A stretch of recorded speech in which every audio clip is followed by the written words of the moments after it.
The girl is Liliana Blanchett and also the younger sister of the main female character, whose name is Juliana Blanchett. The lady then tells the girl to eat her carrots too, and she agrees. The main character realizes that when she opened her eyes, she became a younger sister, a name that was only mentioned in passing. But in any case, the reason she is irritated now is because of the main character. Juliana Blanchett had a reverse harem of 4 male friends, and she's referring to the 4 men who are the main characters in the candidates. 5 years after their studies at Delir Academy, they still retain their pure love for Juliana in their own way. The first male protagonist is Rowan Cleone. He treated Juliana very well because he needed to compete for the girl. However, after they got married, the guy despised and neglected Juliana. And when all the misunderstandings were resolved, he again spoke false words about how he realized love, and at the same time, he began dating another woman. That's why the girl understands that this idiot can't be trusted, and he's still called the main character. She definitely won't allow this marriage. At that moment, people rise from their seats as they hear someone claiming that they haven't seen each other for a long time. The girl realizes that her sister is addressing the main male character named Rowan Cleone. At this time, the guy asks if this child is really her sister, and the girl answers that yes, after which she asks if Lily will say hello. The main character immediately greets the man, and the guy is shocked. The lady realizes he's 10 years older than her, so why should she call him big brother, and he has no conscience at all. However, the lady only claims with a smile on her face that she is 8 years old and that her name is Liliane Blanchett. Rowan claims he didn't know the lady had a younger sister and that she looks very much like her. Juliana says she told him about it several times, after which he apologizes. The main character understands that this is great, because even if it is not critical, he still fixed it. At this point, Juliana asks, "Whatever brought the guy there?" The young man replies that he actually came because he wanted to ask for a favor, after which he looks at the main character and the girl thinks, can't he say what a favor? Because she is there, and even though Lillian did not appear in the original, she will interfere. The girl also understands that she will sit and listen, but the guy claims that he speaks little in front of his younger sister. But Liliana at the same moment asks what he is talking about, and the main character understands that it is complete nonsense. The guy then claims that this is because of a problem with the inheritance of the title, and his father is a bit conservative, so he said that he will not give him the title until he gets engaged. So he wants the lady to become his bride for a while. She'll just have to live in his mansion, and if the girl agrees, he will fulfill any of her requests. Liliana understands that the original work began with a reference to Rowan's engagement proposal. But at that very moment, the girl crushes the cookies in her hands, and when her sister pays attention to her, then the little girl innocently asks what an engagement is. After which, she also begins to wonder why Juliana chose Rowan. The girl replies that this is when 2 people promise to be together for the rest of their lives, and the main character understands that this is possible. She chose the guy precisely because of her obsession with being first everywhere. The girl was the top student at Delir Academy, and Rowan was the first person she opened her soul to. But the main character understands that she is always her number one, after which she asks if her sister will really not live with her. Juliana tries to object, but at the same moment, the main characters do not claim that the uncle said anything about his mansion, and that means she won't be able to see her. Juliana doesn't even know what to say to that, and the main character, with tears in her eyes, wonders if her sister is leaving her and they won't be able to see each other for a long time. The girl immediately hugs Liliana and cries out that this is not true. Then she turns to Rowan. She claims she's very sorry, but she doesn't think she can help him, and besides, she has to take care of her little sister now. The guy insists it's true, but it won't last long. And the main character gets angry and understands that she will not allow him to take advantage of Juliana. Rowan also suggests hiring a nanny, but the main character replies that if it's not her sister, then she doesn't want one. After which Juliana says that it's fine and thanks the guy for visiting her, and also apologizes for the fact that she won't be able to help. At that very moment, the main character tells her sister that she seems to be sick because she is feeling dizzy, and the woman says that this is not good. She immediately runs out of the room and apologizes, but claims that they will leave first. The main character looks at the guy and sticks out her tongue and thinks that he shouldn't dare to deceive her sister, because no matter how much he tries, she will stop everything. A little while later, the girl feels very exhausted and understands that no matter how you look at it, it's too much. The woman screamed to call all the doctors in the capital, and the girl thought that this was not possible. In the future, she will use illness as a last resort. Meanwhile, Yuliana turns to Lily. He asks if she's bored playing with dolls. The girl realizes there's no such thing as a smartphone there, after which he says that he is a little bored and the woman asks what he should do then. To make it fun, and the main character understands that looking at her little sister is more interesting. She has emerald eyes like her mother, but she has silver ones, so the lady thinks why and is there a special reason for this. But she can't even find out about it because Lillian Blanchett wasn't written in the novella, so it turns out that she doesn't know anything about herself. However, no matter what kind of child Lillian was in The New Lion, now that child is her. Juliana lost her younger sister, after which the main character apologizes to her sister. The woman asks what happened, and the girl realizes she can't tell her about reincarnation. Even if she does, the girl might think she's lost her mind. So the lady decides that she will simply do the same as Lillian and claims that she did not eat all the carrots. The woman, with a smile on her face, pulls her little sister by the cheeks and says that she told her that she needs to eat everything. So let her not do that again. Lillian thinks her little sister is so strong. After which the girl invites Liliana to play hide-and-seek outside, because she likes to play it. Ever since she got sick, Tony has been asking to play them. The advertising heroine immediately agrees. A little while later, she is already creeping through the bushes and wondering what she is doing at this age. In the end, the lady hid after all. While sitting in the guest house, the girl heard someone approaching. But when she looks up, she sees not her sister, but someone else. It turns out to be one of the main characters. A man asks them if she's Juliana's younger sister. Lillian realizes she's one of 4 candidates for the male lead. The youngest and smartest Archduke, he was always number 2 at the Delir Academy and helped Juliana, because he fell in love at first sight and he did so until Rowan took her for himself. This cunning and clever secondary protagonist is named Michael Evans. The girl realizes she needs to pretend Bhutan doesn't know him. After which the lady asks who this man is, and the guys answer that he heard a lot about Summer from his sister, and they are so similar.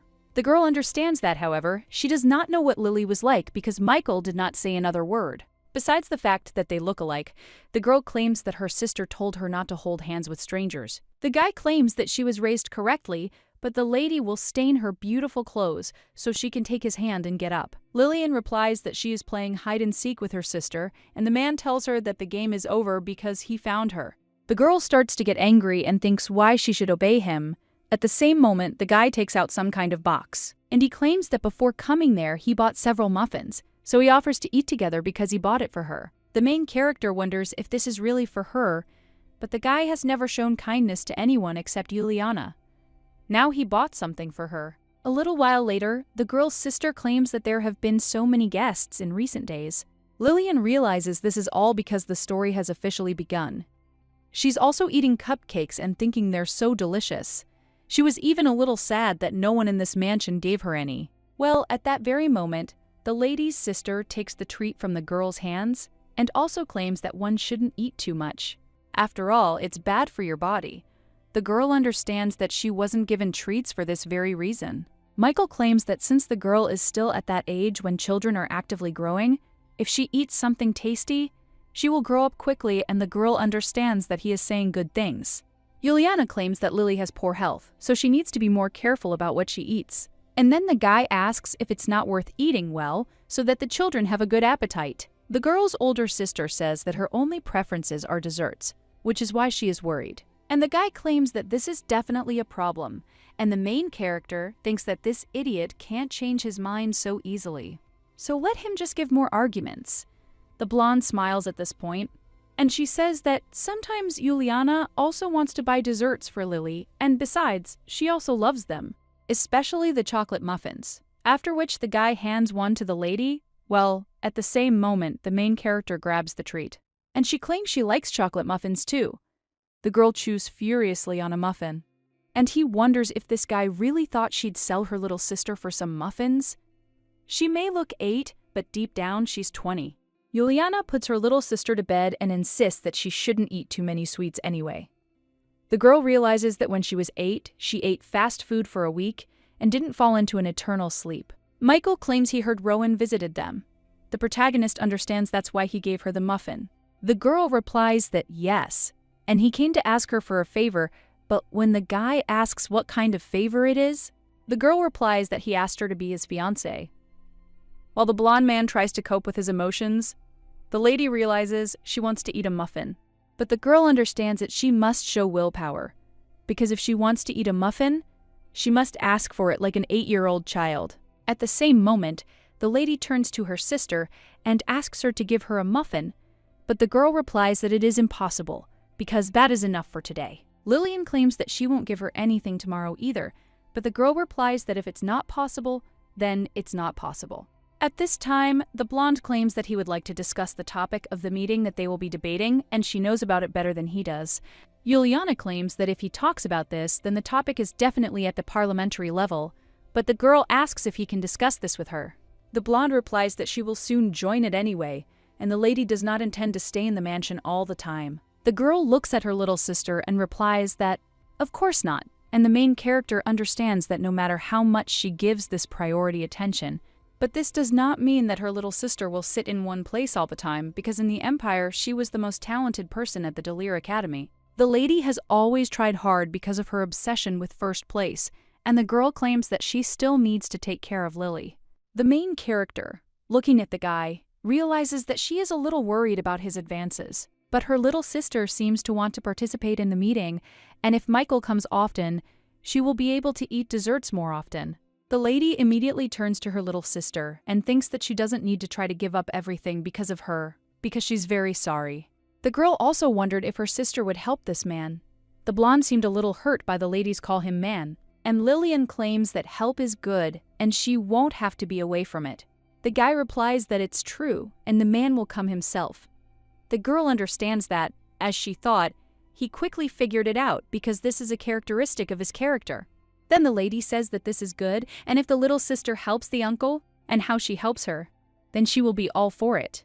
The lady looks at her little sister and smiles, after which she hugs her and also claims that she is such a cutie. At this time, the main character looks at the man in front of her and thinks that this idiot should be kind to her. She agreed, not because she liked him, but because her sister wanted to work, and he could bring her desserts on top of that. And the guy then insisted that was a good thing. And when he walks, the main character thinks that this is a happy ending because she gets desserts, and Juliana gets work. Michael gets a reason to be near Juliana, but she won't allow anything to come out of this, so he shouldn't think that he's caught her on the hook with desserts. A few days later, on a quiet afternoon, the main character is missing desserts. She wandered around the mansion, avoiding her little sister. She knew she needed dessert, as the chocolate cupcake she'd recently eaten had been too much of an irritant. At that moment, the lady heard someone who doesn't address someone like that and claimed that people are very similar to her sister and cute, so she asked if she would like some cookies. But when the girl turned around, she was very scared because she saw a waving hand in front of her, who also said that the girl should definitely say that her brother gave her these cookies. The girl screams at that very moment and wonders if he has really gone completely crazy. The lady starts to run away. This man tells Lily not to be scared, because brother is not a bad person.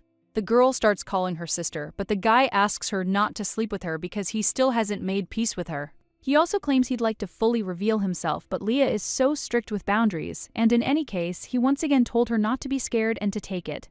The girl, shocked and frightened, asks if he even knows who he is. But at that very moment, she realizes she said it too maturely. The guy insists that he's really a good person, and that they're cookies after all, and she likes them. So now they'll be friends. Lillian realizes she has someone in mind, if it's magic. This guy is at least a classmate of Juliana's. And besides, he resembles the character of one of the main characters. This guy was the unique idiot of Delir Academy, and his character was the direct opposite of Juliana. But he's surprisingly close to her, and his name is Alan Lowell. But the girl thinks he's an even bigger idiot than she is. At this time, the guy screams for Lily to wait, but the girl understands that he knocked it out regardless of whether she hears him or not. A little while later, someone else apologizes to Juliana without claiming that it was his fault for not keeping an eye on Lowell properly. The main character realizes the guy has an unusual build, a calm, soothing expression, and a gentle tone. There's nothing out of place about this character, and his name is Cedric Royston. Juliana asks Cedric if it was really he who brought Alan, and the main character understands that it was as she thought. The hand sticking out from the wall at that moment belonged to the guy sitting in front of her. He is her favorite in the novella, but not now, because it is only interesting to look at fools outside the text. However, if he had come out of the wall then, he would have immediately become a violator. But now this is not important. The girl thinks that this happened often in the past because Alan gets into trouble and Juliana gets angry with him and Cedric acts as a mediator between them. Lillian understands that it is surprising that her little sister communicated closely with him, but in any case, this guy is to blame for scaring her, but there is no cookie. So there is no choice but to eat them, but at the same moment, the lady's sister claims that she can only eat 5 cookies. At this time, Alan claims that Lily is even more attractive up close, but the woman asks how he knows the affectionate name Lillian. The guy replies that he often heard him on the way there, and they talked a lot. The main character wonders how he remembered everything, but she realizes that when he put his hand through, he spoke to her as if he had already seen her. And she was right about him being a mage. Whether Lillian was a mage or not was unknown, because in the novel there was no mention of her interaction with Julian's magic. She possessed a high level of magic thanks to the special genetics of her family, and when she remembered this, she thought that her sister could set magical boundaries around the mansion. At this time, Alan claims that the lady's sister is so cute, but he doesn't think about the main game, so why is he looking at her when he came to Juliana? The guy at this time claims that in any case, he is there to apologize. Juliana asks what he's talking about, and the main character looks at her expression and wonders if her sister is really that angry. Then he thinks about what this guy could have done. Alan says at that time, he apologizes for not fulfilling her request to examine the sick Lily, and he disappeared without a word. The main character thinks this is true and that she liked Alan while reading the novella, that he had a different view of things, and it seems like in the original when Lillian was sick. Then, Juliana asked him for help, and the main character realizes that she did not know this, since it was not described in the novel. If Alan Lawwell had cured Lily back then, she might not have transferred into her body. At this time, the girl asks why he did this, and the guy replies that there was a small clash at the border, and he was urgently sent because they lacked a magician as a healing specialist, and the girl claims that he could send her a letter. The guy replies a little guiltily that he was so busy, but the main character thinks that it doesn't matter how busy he was. He needed to send a letter, and he definitely got it. The lady also looks at Cedric, and she understands that looking at him she likes his appearance, but she shouldn't tell her sister about this. She needs to find the one who will be best for her and make her sister happy. And she also needs to understand what Cedric is like because she can't remember anything about him from the book since she was paying all her attention to Alan. At this time, the guy says that this is why he will come and, as an apology, examine Lily and play with her. The girl understands that in any case, both of them are good at sticking skills. And he's come up with some pretty good excuses for coming there. But at the same time, Cedric also wants to say something. And the main character realizes that she remembered why she knows almost nothing about him. This is due to his timid nature and extreme caution. The guy at this point claims that it's good that the lady is okay. Cedric is a character who is rarely written about, despite being a candidate for the lead role. He was a very considerate character and very popular, but he wasn't her type. Well, when she sees him in person, he seems pretty good. First of all, that's why he was one of the candidates for the lead role. The point was that even though he had a shy character, he was the best knight in the Earhart Empire, and also the second knight to the Imperial family's generals. Juliana, meanwhile, says fine, and she'll accept Alan's apology in exchange for Lily's examination. The main character thinks her sister is making the wrong choice because isn't Cedric, sitting next to her, better than Alan? This guy is perfect for his beloved sister. Well then, the girl thinks that he is so indecisive, and then addresses him as a brother. The guy asks if she really called him brother, after which everyone looks at her in shock. And the lady tells him to come play with her next time, and thinks that she will give him a chance to show himself. Thus, Cedric Royston was able to visit them without any reason. Michael and Alan also visited them. One came for work and the other as an apology, and it looks like he doesn't have a job at all. Since the guy's hanging around there, Alan is hanging around Lily, and the girl realizes she'd already been examined 2 p.m. ago when he was there. And even state-funded free medical examinations are only given once a year. So he knows. At this time, the person says that he doesn't want to, and the guy claims that then the sister will scold her brother, and the main character says that he is an uncle. After which, he understands that he needs to run away, but the guy simply approaches her. After which, he stops Lily and says that dessert can only be eaten after the examination. The girl only gets angry in response to this, after which she wonders if she really has no way out. But at the same moment, the lady also notices Cedric and wonders if he really came there to do some knitting. The girl immediately approaches him and asks if he is busy, but the guy only looks at her gloomily. After which everything goes downhill and the girl realizes that it seems he literally thought that he was not busy with anything. At this time, the guy asks if Lily doesn't like the fact that he's coming.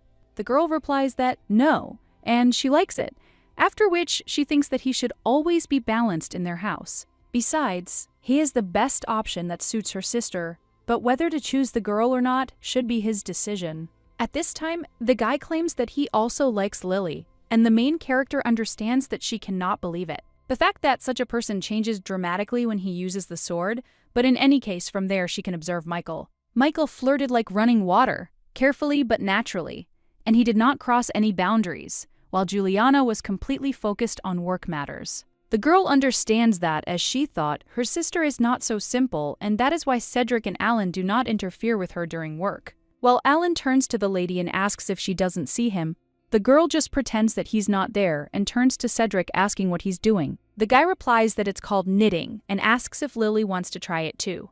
The main character realizes that Cedric will definitely be the best husband for her little sister. After all, he's handsome and modest and such a cutie. Alan still turns to the lady, insisting that she needs to finish her examination with the man. But the girl is furiously thinking why this idiot is so enthusiastic, because she knows what he promised Juliana, but if she doesn't like it, then she doesn't like it, because it's a strange feeling when magic permeates the body during a medical examination. At this time, the guy claims that today will be the last time, and the girl replies that he will do it tomorrow, and the day after tomorrow he is going to do it again, after which the guy says that their Lily is so smart. The guy tries a few more methods, and the main character thinks that no matter what he says, she won't fall for it, and he thinks that she's just an 8-year-old child. Alan claims that if he conducts a medical examination this time, then next time he will bring a big cake, but he will not say a word to Juliana, and she will eat it all alone. The girl at that very moment suddenly changes her mind and screams that he must do it quickly, and also thinks that he should try to lie to her because then she will know what he tastes like. She will tell her sister such things about him that he will never come near her again. In any case, their love is in her hands, after which the guy asks the lady to be patient a little. A little while later, he tells her that they have finished, and that they have tried hard, so she can eat some candy. The main character insists that he must buy a big cake, to which he agrees. Then he begins braiding the lady's hair. The girl yawns, but a little while later, she hears something knocking. And at the same moment, he perks up and looks at his sister along with Michael. The guy claims that then they can finish their meeting today, right now. The girl and 2 boys jump up. The main character immediately runs to her little sister. The girl, picking her up, asks if Lily was bored while she was working. The main character replies that no, because Cedric is very good at knitting. Juliana asks if this is true, after which she looks at the guy, but he only unconsciously shudders. After which he blushes completely, and the girl claims that it seems that Lily really likes Cedric. The girl thinks that her sister is doing everything we can, it's obvious, and yet for the main female characters in a reverse harem, this is the default setting. After all, resourcefulness is completely absent in matters concerning love, and they have a long way to go. At this time, Alan asks what about the uncle, because he bought her cookies every time and carried out a medical examination to make sure she was healthy. But the girl just turns away and at the same moment notices someone else. It turns out to be Michael, and the main character, frightened, thinks that he shouldn't smile so terribly, because it seems to her that he has found out that in this body, there is the soul of a 20-year-old. At this time, the blonde insists that if he wants to look good for Lily, he needs to learn to knit. At this point, Lillian sighs and realizes that he didn't doubt her and that she needs to be careful with this guy. A few days later, someone else greets Lily, and the guy asks if she doesn't like it when the guy comes. The girl looks at Michael a little coldly and claims that she and her sister wanted to eat. The lady also wonders why this idiot always comes and ruins lunchtime. A little while ago, someone spoke to Lily and said that it was time to wake up. The main character realizes that this is her little sister and then wishes her good morning. The girl realizes her little sister's beauty is growing brighter every day. She then gets up and asks if the men will be coming today. The woman replies that she thinks Alan will come later in the evening to check on her health, and the girl replies that she doesn't want to. Well, and then he realizes that the guy did say that he would buy a cake the next time he came, and that was today. So she will finally be able to eat the big cake that they will bring? At this time, the sister asks the lady what hairstyle to do today, because you can stop at ponytails. But she did them yesterday, so it's hard to decide, and maybe she should do high braids. Lillian immediately replies that she doesn't want braids, and realizes the back of her head hurts because of them. Then Juliana says they can do a half ponytail today.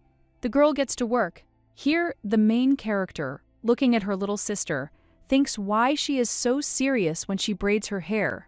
Well, it doesn't matter anyway, because if her sister likes it, she likes it too. That way, there will be fewer awkward moments between them.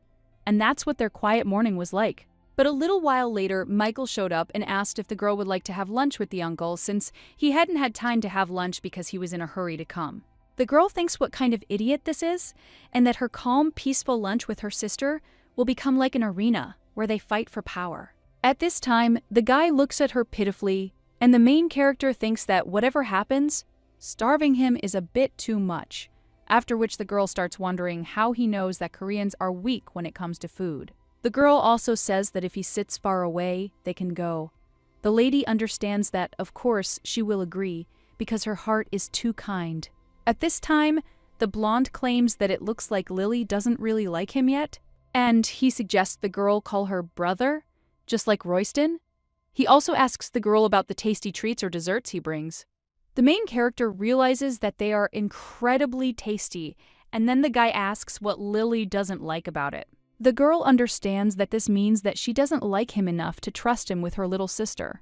At this time, the guy asks her not to hate him too much, and the girl understands that it seems he meant that they will see each other again in the future. The lady understands that this is some kind of absurdity, and a little while later she is already lying next to her little sister. The girl realizes that she went through a dinner that looked like a war, but this idiot was also going to buy dessert. At this time, Juliana says that she hopes Lily's pickiness in food will not get worse. At the same moment, the butler turns to Lady Juliana and states that a guest has arrived. The girl says that if it is Michael, then there is an emergency, and that means it is someone else. When the two ladies come closer, they see Cedric there. The guy immediately has a smile on his face. He turns to Juliana and the woman asks who's next to him.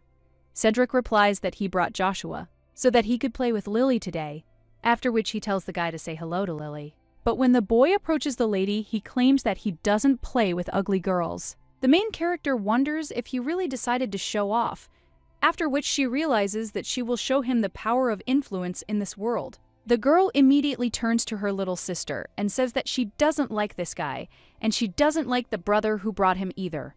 Cedric is shocked by this, and then turns to his nephew and asks what happened. But Joshua, meanwhile, is wondering if the lady even knows who she likes. The girl realizes this guy is nothing but trouble. And of course, this is not something an 8-year-old child can know, but calling her ugly is unforgivable. After the transmigration of the soul, when the lady looked in the mirror, she realized that she was such a cutie that you couldn't take your eyes off her. The lady immediately asks why he said that she is ugly, and the guy replies that ugly means ugly, and does she really think that she is beautiful? At this point, Cedric is beside himself and insists that Joshua shouldn't talk like that, after which he turns to Juliana and claims that he apologizes for his nephew, because Winston and his wife entrusted the child to him for a while, but he cannot leave him alone on the estate, or take him to the imperial palace, so he took him with him. The girl replies that she is fine, but then looks at her little sister, and the main character, with a smile on her face, answers her sister that she is also okay. Then she points to the boy and claims the child is ugly. The girl also claims she went inside. After all, she wants to eat the dessert Michael bought. Meanwhile, someone else addresses Lily, and he offers to go holding hands, but the girl without hesitation answers that she doesn't want to, and wonders if he's really going to take advantage of the situation to get closer to her like an opportunist. Well, when the girl turns around and looks at Cedric, she realizes that he looks so upset. He's about to cry, and then the girl tells her brother to come over too. The ladies understand that this time she'll help thanks to his character in knitting. Well, she still thinks Cedric is so easygoing. However, the lady wonders why his nephew has such a personality. A little while later, the main character realizes that no matter how hard it is, this is too much. At this time, the little sister turns to the lady and says that today she will eat only 2. The main character understands that there used to be 5 pieces, but the girl replies that if you can't, you can't. Lillian thinks that her cuteness doesn't work. Well, what can you do? And it's good that Alan will bring her a big cake in the evening. The girl also thinks that she just needs to hold out until the evening, and at this time her sister hands Joshua dessert and tells him to eat too. The main character immediately looks angrily at the guy and wonders why he is eating tarts that she is not allowed to eat, even though Michael bought these tasty treats for her. At this time, the young man looks at the tart in his hands and is silent for a while. And then with a smirk on his face, he thanks the lady. The main character wonders if this brat just smiled. And does he really think that by receiving the tart he won and that's why he smirked? At this time, Juliana tells Lily that she has her tart, so there is no need to look at her friend so angrily. The main character almost cries and tells her sister that these are her tarts, but the girl replies that in any case, today the lady can only eat 2, and just as Lily loves tarts, so does Joshua. Her Lily is kind, so she understands how her friend feels. The main character smiles for a moment and realizes that it's so wonderful that her sister is trying to teach her to endure adversity and that she is a natural-born teacher. But everything is completely wrong. I'm a girl. I'm thinking, doesn't my sister understand that he's not eating the tart with a pure heart, but just wants to tease her because she saw everything? At this time, Juliana addresses the lady by her full name, and the girl, shocked, understands that this is not her cute nickname, but her name, and her little sister is unwavering when it comes to desserts. Well, the girl thinks how can her little sister treat her like this? Because it's a betrayal, and the girl claims that she hates her little sister. She also understands that she will no longer talk to the girl until she says that she can eat 3 tarts. Lillian understands that it doesn't matter how ashamed she looks from this, but she's only 8 years old, and if this little thing hadn't happened, everything would have been fine. The girl also thinks what she should do because she doesn't think that Cedric can do anything for her, and Juliana also won't fulfill her whims. There's only one option left, and that's Michael. Even though it's the opposite, she'll create her own with him for a short time. After which the lady asks if he bought these cakes for her and calls the guy brother. After which, everyone else looks at her in surprise. And the main character at this time directs her gaze to Joshua and understands that this is a small mistake because he tried to play unfairly on foreign soil. At this time, Michael replies that yes, and he bought it for Lily, and the girl understands that this is excellent because she thinks that he already understood her plan, but she still doesn't like this idiot. The lady also asks if she can then consider all the tarts hers, and Michael replies that, of course. The girl, looking at him, understands that this is excellent because these are the words she wanted to hear and gives the guy 10 points. Then the lady turns to Joshua and says that if this is so, does he want to eat it? The guy looks greedily at all these desserts, and the lady says that if he wants, he can say that she is beautiful. The guy immediately blushes and screams that she is ugly, and the lady understands that he really hurt her pride. After all, he said again that she was ugly, and he laughed at saying that about her face. After which the girl moves the desserts towards herself and says that then he will not eat anymore. Juliana immediately turns to Lillian and asks what she is doing, but Michael tells Leah not to worry. After all, adults shouldn't interfere with children's games. Meanwhile, the main character takes one of the desserts and eats it. The lady also understands how wonderful it is to eat everything alone and looking at her partner. She says that he is a liar, because she is really beautiful, but at that very moment, the young man tries to scream something else. The lady says that if he tells the truth, she will give him all the tarts. If he doesn't want to eat dessert, she will eat everything herself. The girl understands that it seems that at home he also cannot eat desserts as much as he wants. And what will outweigh these 5 cakes or his little pride? After which the young man gets up and understands that he needs to be patient a little. And then he goes on to say that the lady is beautiful. The main character immediately smiles and asks if she's cute. Well, the guy replies that they didn't agree on this, after which the lady says that the tarts are hers. And he understands that he is just a child, so he doesn't have to try because he won't succeed. After which the young man says that she is cute, and the girl understands that this is great. After all, this is all the price of his pride, and Lily keeps her promises. The lady's sister only sighs at this point. And Michael says that Lily is somewhat similar to him. after which Cedric just nods. At this point, the lady just looks away and understands that no matter how much she doesn't like it, he won't get it from Julian, because their union is dissolved from that moment on. A little while later, the main character thinks that this is quite funny because now she understands why the uncles always tease the children.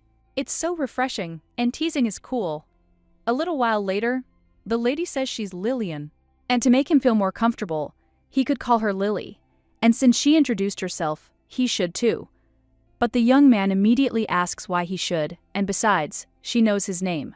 The lady claims that later she was going to eat a big cake, and it was really delicious. The blonde then shyly introduces himself to the lady with a smile on his face and realizes that this taste of teasing the child is definitely better, and it's even more fun because it's Joshua. At this moment, someone else greets Lily, and she realizes it's Alan.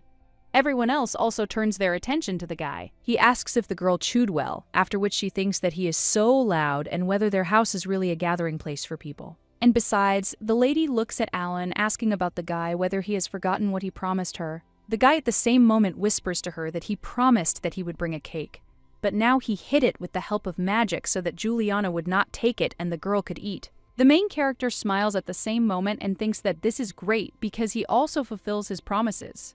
At this time, Alan looks at Joshua and wonders who this child is, because he looks like Cedric. Cedric replies that it is his nephew, but Alan asks why the guy brought him there, after which Cedric tells the guy to wait because he smells something and Alan looks away. After which, he approaches everyone and tells Joshua to go, and also turns to Lily, declaring that he'll try to finish everything as quickly as possible. Meanwhile, the blonde wonders what he's planning to do. And the main character understands that this boy is really a child, because when they tell him to run, he doesn't run.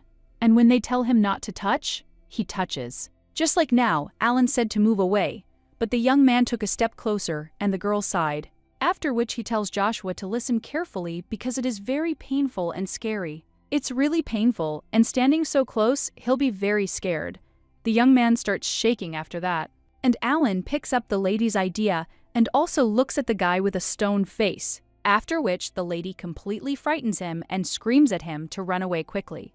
The guy screams at the same moment, and he runs to his uncle, but the main character just starts laughing at him and screaming that Joshua is a fool. The girl understands that this is really a lot of fun, and Alan says that Lily has quite a character too.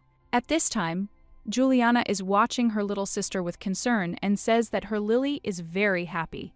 At this time, the main character looks at Joshua, who is resentfully clinging to Cedric, and he wonders if she's played too much of a joke on him. The lady also looks at her little sister and asks her not to worry too much. After all, her communication skills are the best in the world, and now she's just joking around, and besides, a little later she'll treat the guy to a big piece of cake. A little while later, her sister already tells the girl to say hello, because from this day on, all these young men will be her friends. The main character is shocked and wonders if this is really an operation to find friends for her. But she only needs a sister, and the girl claims that she doesn't need friends, but Juliana says that if she makes friends with them, she will be able to eat twice as many desserts, after which the lady claims that in fact she loves making friends. Lillian wonders if her sister is really that worried about her socialization, but thinking about the double amount of desserts, the lady understands that now she will only be able to tease the kids when Juliana is not around. The girl also thinks where they all came from, after which everyone thinks why there are no girls there. A little while ago, the main character turned to her little sister and asked why this was so, and the girl answered that the brothers brought their nephews and younger brother because they did not have any nieces or sisters. But her Lily can still get along with friends, and the woman asks if this is true. The main character understands that it's a bit of a shame that her sister says this with such a smile, but nothing can be done. And it turns out these children were brought in as candidates for the lead male role in the original. After which, the girl thinks that this is great, and she will prove to her sister that she has perfect communication skills without them. After which, the lady waves to the boys and says her name is Lily. One of the boys also greets her, and he claims his name is Aiden Evans. The protagonist realizes he is Michael's nephew, but in character, this guy is like a copy of Cedric and she already wants to tease him. Another young man claims that his name is Luke Lowell and that Alan Lowell is his older brother. He also says that the lady is very sweet, and the main character understands that this is a child. Just like a little copy of Alan, if you told her that this was his son, she would believe it. At this time, Juliana says that this is great and let them play together, but the girl understands that this cannot be allowed. After all, she needs to keep an eye on the men who are looking at her, so let her sister think again. And he also doesn't leave her alone, but at that very moment, Cedric comes up to her from behind, and he tells her to play with him. The girl is shocked and wonders why he stayed there. And isn't she really going to compete? A little while later, she asks if her brother has a job.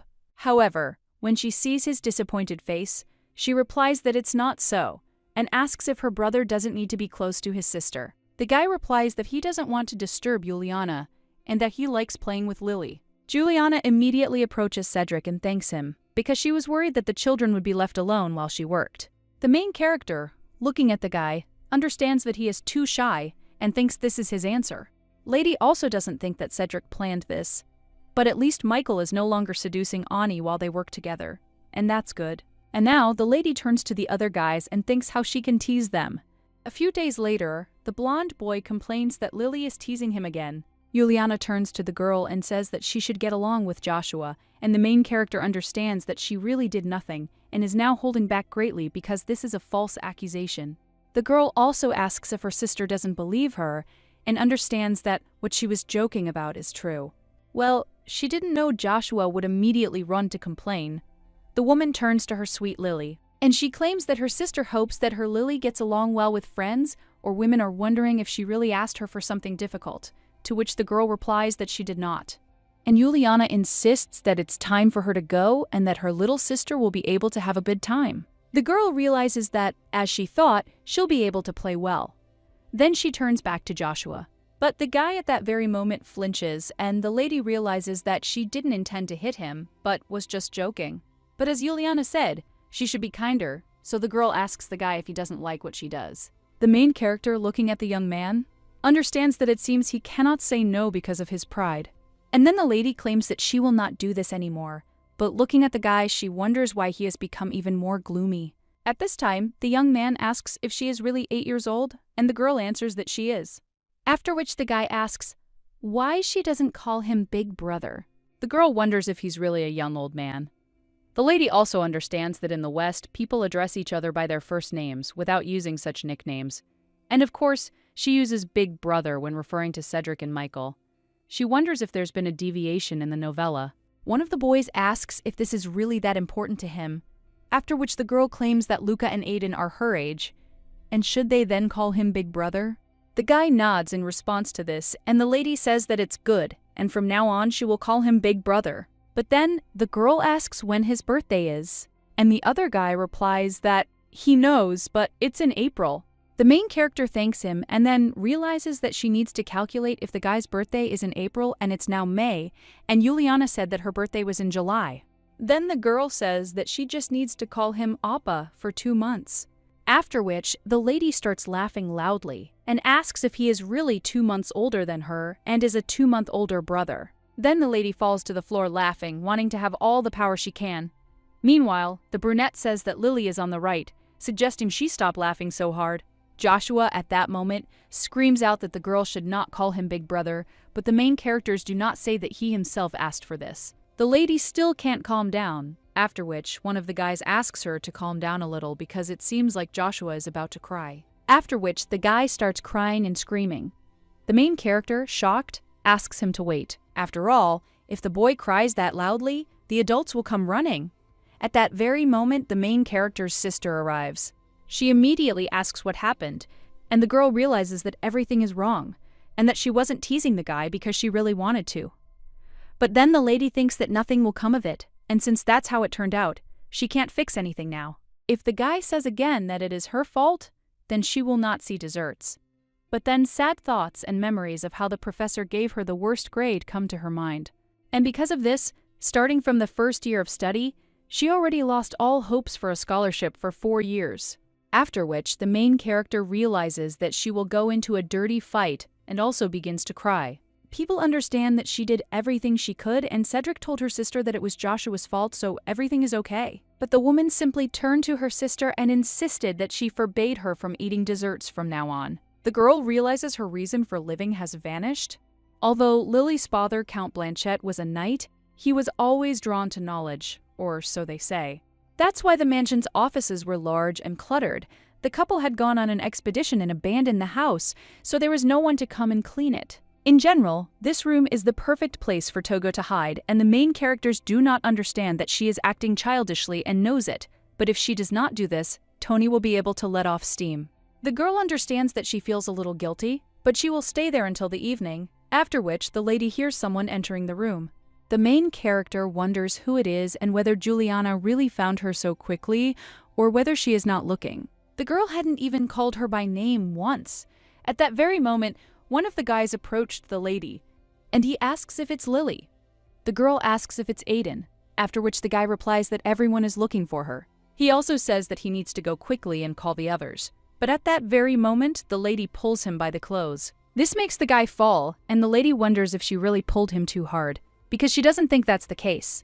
The girl immediately shows him to be quieter, and the guy claims that he thinks her voice will be louder. At this time, the main character looks down, and the guy wonders if she is hiding. The girl looks at Aiden and then tells him not to tell anyone, otherwise she will take away all his desserts and eat them. To which he agrees, and the lady asks what he is doing there, since she didn't know that he would come today. The young man claims his uncle said it would be nice if he helped console her, since desserts are forbidden. But since the lady disappeared today, he decided to read a book. Lily understands that he heard that she disappeared, but he only thinks about books, and he was so similar to Cedric. But after all, he is a guy from Michael's cowardly family. However, the young man, with a smile on his face, claims he's glad he found her. The main characters also notice the book in his hands. The title of this book is Political Science and the Political System, after which the girl asks if he really reads and understands such things. Lily wonders if he's her age, after which she claims that the guy really is a genius. He's only 8 years old and he's reading about politics, and that looks like the culture of upbringing in the Evans family. The boy then replies that no, and everyone is just like him. People realize that this is a genius boy named Aiden who loves books and is completely different from Michael. The girl asks if he will read a book there and if she should leave. But at that moment, the boy grabs her hand and replies that if he doesn't answer, she can stay. Lily is shocked and wonders if he really likes her and if it is possible to believe that one love and the child is his childhood friend. And besides, she has such a face that one can't help but like it, and she also likes her face and Juliana's face. But this time, even the face that could save the country would never be able to melt the ice in her soul. Aiden, meanwhile, wonders what Lily is talking about. She has a strange expression on her face. He also asks if she wants to eat dessert and whether he should bring it to her. The girl asks if he can really bring it, and the guy replies that if he tells his uncle that he wants to eat, he will give him dessert. After which, the guy claims that he will return soon, and the lady asks him to wait and understands that because of this, Michael will definitely understand that Aiden is bringing him to her and will immediately tell her sister about it. The lady also claims that when he comes out of there will be a room with food on the right, but she saw how sister hides, desserts there. The girl asks if he will bring them from there, but for Uncle Michael, this must be a secret. The young man replies that it is good, and he will return soon, but the lady tells him to wait. After which, he kisses the guy on the cheek and tells him to get there without incident. The lady understands that this is a sign of gratitude, and Aiden immediately blushes. The main character smiles and understands that children's first love is truly sweet. A little while later, the girl is already stretching and realizes that she has eaten well. She also leans towards Aiden and, leaning on him, states that she wants to sleep. He also asks if she can sleep on his lap because he can put a book on her face. The guy asks if she really wants to sleep, since in that case it would be better for her to lie down on the bed, but the lady replies that she is hiding. After which, she begins to close her eyes, and seeing the boy's face, she thinks whether he really likes it that much. But let him drink some milk and come back when he grows up in 10 years, because by then she will have thought about it at least once. A little while later, someone approaches Lily and asks her to come to her senses. The girl realizes that this is a very familiar voice, and that she has most likely been caught. Lily wonders why she did this if she can't take responsibility and can continue to pretend to be asleep.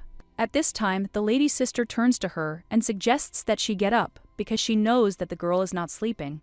At the same moment, the main character slowly gets up and smiles, but her sister screams. Does the girl even realize it? The main character understands that this is a big problem because her sister is very angry. Well, the woman hugs the girl and continues asking if she can imagine how worried her sister was. After which, she starts to cry and the main character is shocked and wonders what to do. And what would be the best choice? She didn't know her sister would be so worried, and one could say she knew, but she acted like an idiot and a real child. At this time, the woman wonders if the girl did this because she forbade her from eating desserts, and asks if she even knows how long she had been looking for her. The main character changes and claims that next time she will not tease Joshua and will eat well. She also apologizes and asks her not to cry. The girl understands that the two sisters are very dear to each other. Well, she still thinks whether she can accept all this if she is not her real sister. It doesn't seem like she's making a big mistake, but the lady doesn't know how to return. If she did, she would leave this body right now because she deeply regrets not being able to do so, so she claims it will be better from now on. Juliana claims that Lily did the wrong thing today because she, Michael, and the rest of the people in the house were looking for her. Of course, they themselves are to blame for not inspecting the rooms more thoroughly, but even if the older sister upset her with something, so let her not disappear so suddenly again, and the girl asks if she agrees. Well, the main character realizes that her younger sister has already disappeared, because once she appeared in the book, she, besides ruining her life, he also ruins the lives of others. The girl also wonders why this wasn't described in the novels she read. But the girl understands that she cannot return. And even if there is a way, she does not know whether she will be okay. So she will do everything possible to make her older sister happy. The girl realizes she's been making fun of the three children and has somewhat forgotten what she originally intended to do: protect Juliana from the author's selfish texts. And she has a better chance of doing this now because she has done a lot of damage, so it is time to take control of this particularly selfish fool. A little while later, the blonde boy asks Lily if she wants to play with her peers, but she replies that she'll be with her sister and understands she'll be watching him. But the blonde boy replies that she wouldn't be interested in listening to their conversations. Well, then her little sister says that if the girl wants, she can stay, and the lady replies that yes, she wants to be close to her little sister. At this time, the girl strokes the baby and tells her to sit quietly in exchange for agreeing to something. The main character understands that she stayed and this is a success, and now she needs to move on to the next plan. She will demonstrate her drawing skills and draw the most beautiful Juliana in the world, and also a pretty self. For a long time they lived happily in the large Blanchette mansion, and Michael was not there, and Alan was not there either. The girl also thinks about Cedric and thinks that she doesn't know about him, so she'll just draw visual needles and threads. And also add your favorite dessert there, and a little while later, the lady understands that the painting, drawn by the 8-year-old's hand, is complete. A short time later, the lady shows this painting to her sister, and she realizes that this is the painting Picasso would weep for, and it's perfect. Juliana wonders if the girl really painted this. She also says that the lady drew it so beautifully and invites Michael to take a look. The protagonist understands that she didn't mean to disturb them, but she really appreciates the praise. Juliana says that the lady also drew knitting needles and Lily likes Cedric. At this time, the blonde notices that the parents are not there, and the main character understands that this idiot changed the topic as soon as Cedric was mentioned. The girl replies that she was drawing herself and her sister, and Juliana is a little downcast and claims that her parents are so busy that they don't visit the mansion. Michael claims she did say they went on an expedition, to which the lady replies that she did send them a letter saying Lily had finally woken up, but there was no reply. Lilac Hale says that if she is worried, then maybe he should send someone, and the girl asks if this is possible. Meanwhile, the guy turns to Lily and asks if she misses her mom and dad. The main character thinks this impudent fellow is cleverly fooling people and isn't even a smart strategist. Well, she's not that simple, so the lady claims that she's bored, but she's having fun with her sister Leah and brother Cedric, so everything's fine. The guy twitches a little at this point, and the main character realizes that he didn't think Cedric's name would come up again. But he didn't play with her, so there's nothing to say about him. The girl tells her sister that last time her brother Cedric gave her a ride on his shoulders, and the girl asks if that's true. Lily adds that the time before last they were playing hide and seek, and when Joshua and Luca were playing with a ball, it flew away and got stuck in a tree. Cedric climbed the tree and retrieved the ball. Her sister replies that the guy is trying hard, and Michael answers that this is true, after which he asks if Lily will play with her uncle today. The girl replies that it's good and thinks that he's been caught. But if he wants to be close to Juliana, then he will first have to defeat her. And the next day, Alan also comes to the estate. He asks if Mikhail is home today. Then the lady sees a bag in the guy's hands. Then she even approaches him and, sniffing him, wonders what dessert it is today. Luca claims that Lily looks like a dog. At this time, Juliana comes into the room and claims that it seems Michael was overtired yesterday when he was Lily's horse. Alan, shocked, asks what she's talking about, after which he smiles and asserts that he is also waiting for victory. Both at the academy and now, Sister Lady claims she thinks it's just her personality. Alan asks if she remembers what Evans did to her since he tripped and fell. The main character looks into the package and realizes that these are puddings, and the lady thinks that this is a good choice. Besides, since Michael is not here today, Aiden will not be here either, and she will eat more pudding. Alan insists that even if he doesn't come again, that would be fine, since isn't the meeting over? The girl asks if he still doesn't get along with Michael, to which the guy replies that, compared to him, he doesn't get along with Cedric any better, but of course, most of all, he didn't like Rowan. The main character realizes that, if she thinks about it, this guy hasn't come back since he was rejected and has absolutely no willpower. Alan would be better in this regard, but she doesn't think she'll help him. The lady immediately turns to her sister and asks if she can spend the whole day with her. The girl asks if she really wants to be with her, and the main character replies yes. And they suggest playing hide and seek with Luca and Cedric, and then when Joshua comes, they'll play with him too. Meanwhile, Alan asks, what about the man? And the main character, with a smile on her face, replies that they will invite the uncle too. The man smiles at that moment, but Luca asks Lily if she didn't say that she doesn't like hide and seek because it's childish. The girl thinks what a pain this guy is, and she can't say that because Juliana thinks that she likes hide and seek. The young man says that it was the last time he asked Aiden to play hide and seek, to which the lady replies that no, and it was Aiden who then said that he doesn't like hide and seek because he likes to read. Well then, the guy replies that no, it was the lady who said that, and the girl thinks what an asshole he is and that he should show at least a little appropriate ingenuity. The main character immediately points to one side and asks if her brother Cedric is there. When they turn around, the lady grabs Luca by the shoulder and turns him towards her, after which he shows him with his fingers that if another word comes out of his mouth, then she eats the whole pudding herself, and at that very moment, the guy falls silent. The lady turns to the adults and says that she thinks she was mistaken. After which, she looks at the young man and as if telling him to quickly tell her that she likes hide and seek. Hey guys, it seems he got it wrong because it was Aiden who said that he doesn't like hide and seek. The woman then says that it seems so because Aiden found the girl in the office with books. The main character understands that everything worked out and today she also protected her sister's innocent soul. At the same moment, one of the butlers turns to Lady Juliana and claims that he is the son of the Marquis of Cleone. He asks her for a meeting. The main character is shocked, wondering if Rowan really decided to show up. The girl understands that she just scolded him as weak-willed, but he still cannot be a good aristocrat. The lady tells Luca to take the pudding and eat it first. The girl also understands that she needs to do something before eating the pudding.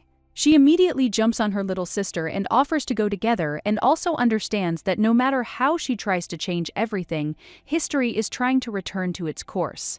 If Rowan interferes again and she can't prevent it, then everything will most likely return to the original, so she must interfere. The little girl understands that her sister cannot be with this idiot, and at this time, the woman asks if Lily can play with Luca. The girl understands that this cannot be allowed because she must go with her sister. Otherwise, he can lure her into a trap. The girl immediately screams that she doesn't want to, and her sister claims that she will quickly talk to this guy and he will quickly return to them. And she can also eat not one, but 2 puddings. The main character wonders if she can eat one with custard and the other with chocolate, and almost agrees. But then he realizes that it's impossible, because even if Putin is the one who's con, he can't let his sister go alone, and the lady immediately grabs her sister. Then Alan says that he will go with him, because he would also like to look at his face. The main character immediately smiles and thinks that's great, because let Alan follow his sister and be a good nuisance.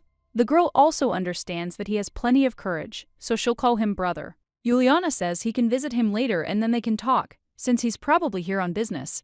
The main character understands that he'll just push her weak spot again, and they'll have to go through all sorts of hardships. Alan at this time claims that he doubts that he will come to him and he will just greet the guy so that they can go together, but the girl replies that someone should look after the children, after which she asks him to do it and also states that she will return soon and therefore wishes them to have a good time. And when she leaves, Alan is perplexed. The protagonist understands that if Michael had been there, he would have definitely convinced her, but for some reason he overtired himself at such an inopportune moment. They cling to her like ghosts only when they are no longer needed. But at that very moment, someone else enters the room and the main character realizes that she is just like this pathetic guy. The girl also wonders if Michael left his nephew with Cedric and waves to the children. Aiden smacks her back and Joshua turns away in displeasure. Meanwhile, Alan turns to Cedric and insists that it's just how it happened. So let him look after the children. But his interlocutor is interested in where the guy is heading. Alan replies that Rowan Cleone just arrived to see Juliana. He also claims there's no time, so he'll go first. And let the guy take care of the kids. The main character realizes she's a little worried about Alan going alone.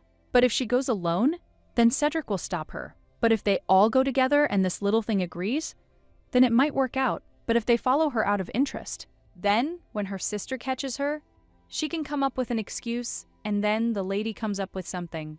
She also asks if the boys want to play. Lily insists she won't repeat herself, so they should listen carefully. Now, they will be on a secret mission, and this is a very important mission in which no one should catch them. She will be the leader, and her brother Cedric will be the commander, and they will all be her subordinates. Well then, Joshua claims that he also wants to be a leader and asks why it should be a girl. The main character at this time claims that if he allows her to be the leader, she will give up her pudding. The guy nods at the same moment, and the lady understands that this is excellent and they can also move forward. A little while later, they all follow each other, and the main character realizes that they are almost there. The girl wonders if Alan is not there. He should already be inside, but what if not? So he really got lost and is now wandering around. The lady immediately leans against the door and the others do the same. At the same moment, the girl hears her sister asking if it turns out that he is asking her to become his partner. The main character immediately opens the door and screams that it's no good, and also thinks what kind of nonsense this is. Juliana asks Lily why she is there and then also sees Cedric. She asks why the guy is there and where Alan is. The main character replies that Uncle Alan went after her. She also understands that this idiot couldn't even get there, which is why something irreparable almost happened. At this time, Juliana asks what is going on there, and Cedric claims that they are playing a secret mission. The main character immediately claims that she suggested this, but still asks her sister what the uncle said. And did he really ask to be his partner again? If so, then it means his little sister will leave him again. Rowan is silent at this time, but at that very moment, someone addresses him, causing the guy to shudder. It turns out to be Cedric. Rowan immediately feels pressure, but Juliana tells Cedric not to scare Rowan. The guy replies that he is not scared and is just glad to see him after a long time. But at that very moment, the main character turns to her sister again and asks how the man spoke about the partnership. The woman then says that Lily can't do that in front of the guests. Rowan immediately gets up from his seat and states that he thinks today is just not the day, so he will write to Juliana. The girl tells him to wait. The main character understands that Cedric did a good job. Rowan immediately runs out of the room and insists he'll send the letter. Juliana then turns to Cedric, and he says he shouldn't have brought the kids there. The guy immediately apologizes, crestfallen. The main character turns to her sister and claims she was the one who asked. The woman wonders if Lily also simply wanted to greet the guest or not. The girl replies that, if her sister dates this man, she will go far away. Juliana looks at her little sister, then hugs her and asserts that she will not go anywhere. He also wonders why Lily continues to think this way. Meanwhile, Cedric turns to Juliana, and he begins to talk about the partner Cleone asked about. If he's talking about the prince's birthday banquet, then the guy asks her if she'd like to go there with him. The main character thinks how their shy girl has become so bold. But they say still waters run deep, and the guy plucked up his courage. The girl realizes Rowan had invited her too, so she'll show him kindness again. The main character immediately turns to her sister and insists that she also wants her to go with Cedric. But when her sister tries to say something about Rowena, then the girl immediately screams that she doesn't like that man because he's weak-willed compared to Cedric. The girl also turns to the guy and understands that she is helping him with all her might, and also that he is really just standing there, so he should quickly do something. The guy at the same time claims that children can also be present at this banquet, so Lily and Joshua can go together. The main character thinks why she and Joshua should go there, but her sister says that it's a good idea. Then he turns to Lily and asks if she likes it. The girl then understands that if they like it, they'll be fine. She felt the same way, so she simply decided to stop thinking. A little while later, Alan cries out that he thought he'd teleported into the living room. The guy also asks why he ended up in the wrong place, but Juliana wonders if she didn't tell him. If you use teleportation in the house, the final destination will be the basement warehouse, and the guy replies that she didn't say that. Well, the girl also asks why he would use teleportation. The main character understands that this is why he was not in the guest room, and next time he will ask before using magic. At this time, Juliana also claims that she cannot understand why all of them, and even Cedric, do not like Rowan. After which they all fall silent and the main character thinks that it is only the older sister. She doesn't understand what's going on. The lady also looks at Joshua, who is engrossed in eating desserts. The girl realizes he now has 4 puddings, but 2 of them were originally hers. Well, if Aiden hadn't come, all 4 would have been hers. At this time, the blonde closes his puddings and wonders why the lady keeps looking at him. The main character thinks he's such a rude person and realizes he'll steal everything and eat it. Juliana claims she thinks Lily and Joshua fight a lot, but she gets along with Luca and Aiden. But Cedric says that Joshua woke up first today and was ready to go out almost immediately, so he doesn't think that the guy doesn't love Lily. The main character wonders if the guy really likes her, and he grumbles. Meanwhile, Alan asks if the lady mentioned the prince's birthday banquet next month. The girl replies that His Highness the Prince allowed children of Lily's age to be present. The girl loves sweets, so she'll take her with her. The main character realizes her sister knows her very well, and all the food will be prepared by chefs from the Empire. There will be plenty of handmade cakes made by the most famous chefs, and there are many heavenly desserts that don't even compare to ordinary ones. Alan is interested at this point. Luca asks if he wants to go with her, and he agrees. Aiden also raises his hand and says he wants to go too. Juliana says that she will tell Michael about this, and she thinks that he will gladly agree. At this time, Aiden hands out his pudding to the lady, and the main character thinks that this is true because in their time, it is not worth arguing with the person she likes, and it is better to show attention. The girl immediately thanks Aiden and claims that she likes people who care about others like him. The girl also thinks that Joshua should look at it because this is how you should treat the person you like. The blonde is silent for a while, after which he turns to the main character. And handing her a pudding, he asks if she wants to eat one, to which the lady responds with joy. And Juliana says it will be good if Lily doesn't get into trouble there. The girl replies that she'll keep a low profile. And he understands that, by the way, a dance evening is a very nerve-wracking event for a native Korean. She's so glad she's still a child, because if she's clumsy, everyone will understand. But something worries her, and the girl asks if her sister will dance at the banquet. The girl replies that if Lily wants it, they will. After this, the main character asks if her sister should put on a beautiful dress, and not a sagging and unsightly one. But at the same moment, her sister insists that Lily has no clothes, so she doesn't even know what to do, since she probably doesn't have time to book a boutique. Alan asks if the dress is that important. And Juliana replies that naturally, this is her sweet Lily's first banquet, so she needs to look beautiful. A little while later, Mikhail states that he thinks blue suits Lily better. And the woman replies that she thought pastel colors would look good because Lily has pink hair, but the image becomes completely invisible. At this time, the guy says that they also tried on dark colors, and he was also surprised that the gray color did not suit her either. Several hours have passed since this dress was chosen, and at this time, the little sister turns to Lily, and he also wonders if she'll try this one on too. The girl silently asks someone to stop these lunatics. The lady clearly remembers Juliana claiming she had no free time left at Madame Dwell's boutique. Meanwhile, Michael insists that 2 dark colors make Lily's complexion worse, so he thinks blue would be a good choice. Her sister replies that she thought so too, and the main character understands that Michael Evans is a scoundrel, and he took his chance because others don't understand dresses. The lady then says that since Lily prefers eating to dancing, a comfortable dress would be best. She then turns to Madame Dwell and asks her to make the dress more loose-fitting. The woman also says they can both sit down. Well, the lady replies that everything is fine, and besides, she wants to do it herself, and he wonders if this would be tactless. The woman immediately comes to you with a good delight. And the main character understands that she is sure this girl will create about 100 dresses for her sister. Michael, meanwhile, insists that velvet is heavy and collects a lot of dust, so silk would be better. And the lady's sister insists that since the dress needs to be loose, she thinks organza would be suitable.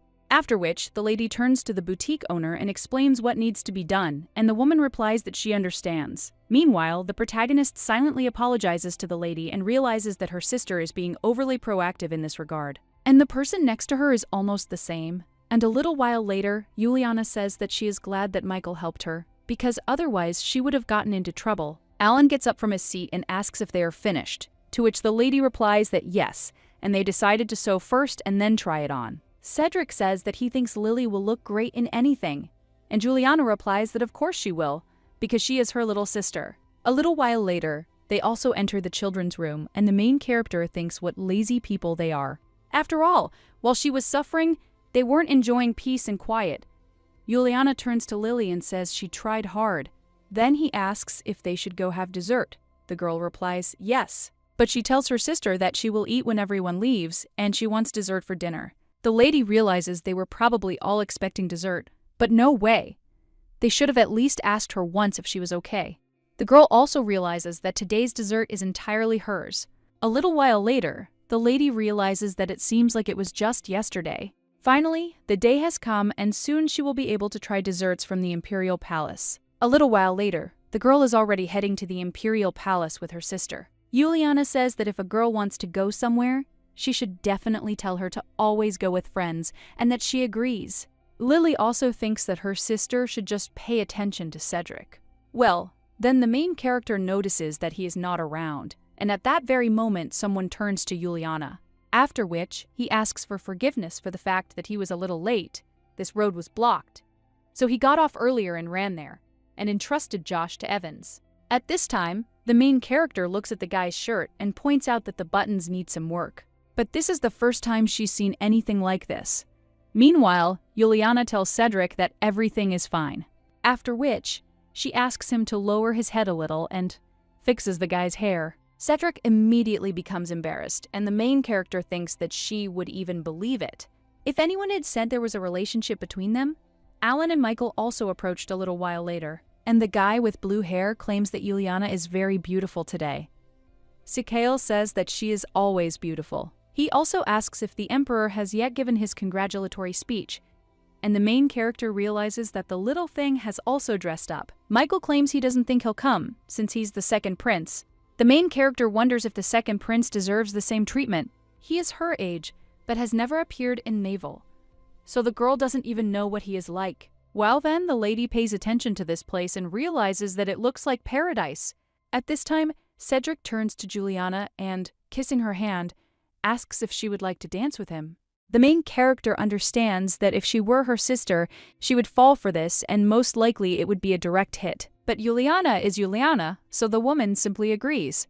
The main character then tells her sister that she and the boys will eat something tasty. Juliana also tells the girl not to go far from Michael and Alan. The main character thinks she shouldn't worry and should have a good time because she won't cause any problems, and Aiden shouldn't worry either. But she's still a little worried about Luca and Joshua. Aiden turns to Lily and claims he thinks there's chocolate cake there, then asks if he should bring her a piece. She replies yes and thanks him. Michael claims that he also wants to find the treats that Lily likes, and asks if the boy will wait there. Alan also tells Evans to stay put because he will do it himself, and the main character understands that these idiots are going crazy. I wonder what is going on between Cedric and Juliana. The girl also claims she'll be there so they can both go because she wants to eat a lot. The main character realizes she's given them a chance. At this time, one of the guys claims that Leah said that at least one should stay with the children. Then Michael says that Lowell should stay, but the guy replies that their Lily is so smart that he thinks that everything will be fine with her. The main character understands that if it were Cedric, he would never leave her alone, so she doesn't know if Juliana will grumble. The girl also looks at Luca and asks where Joshua is. The guy replies that there are a lot of people there, so he just left. He doesn't like all this. The main character asks him what he's talking about, after which he jumps up, and he also understands that he should have told her to leave only afterward. The lady immediately runs out into the street, and she cries out to Luca that she'll quickly find Joshua and return, and that he should stay there. The young man replies that the elder woman told her to be there, to which the lady replies that she will indeed return immediately. A short time later, the girl runs outside and calls Joshua. She claims that if the guy doesn't show up right now, she won't give him any desserts next time. Lily realizes that if it gets even darker, she doesn't think she'll be able to find him, after which she screams at the guy again. When the lady comes down the stairs, she sees a boy with blonde hair, after which she grabs him by the shoulder and speaks to him.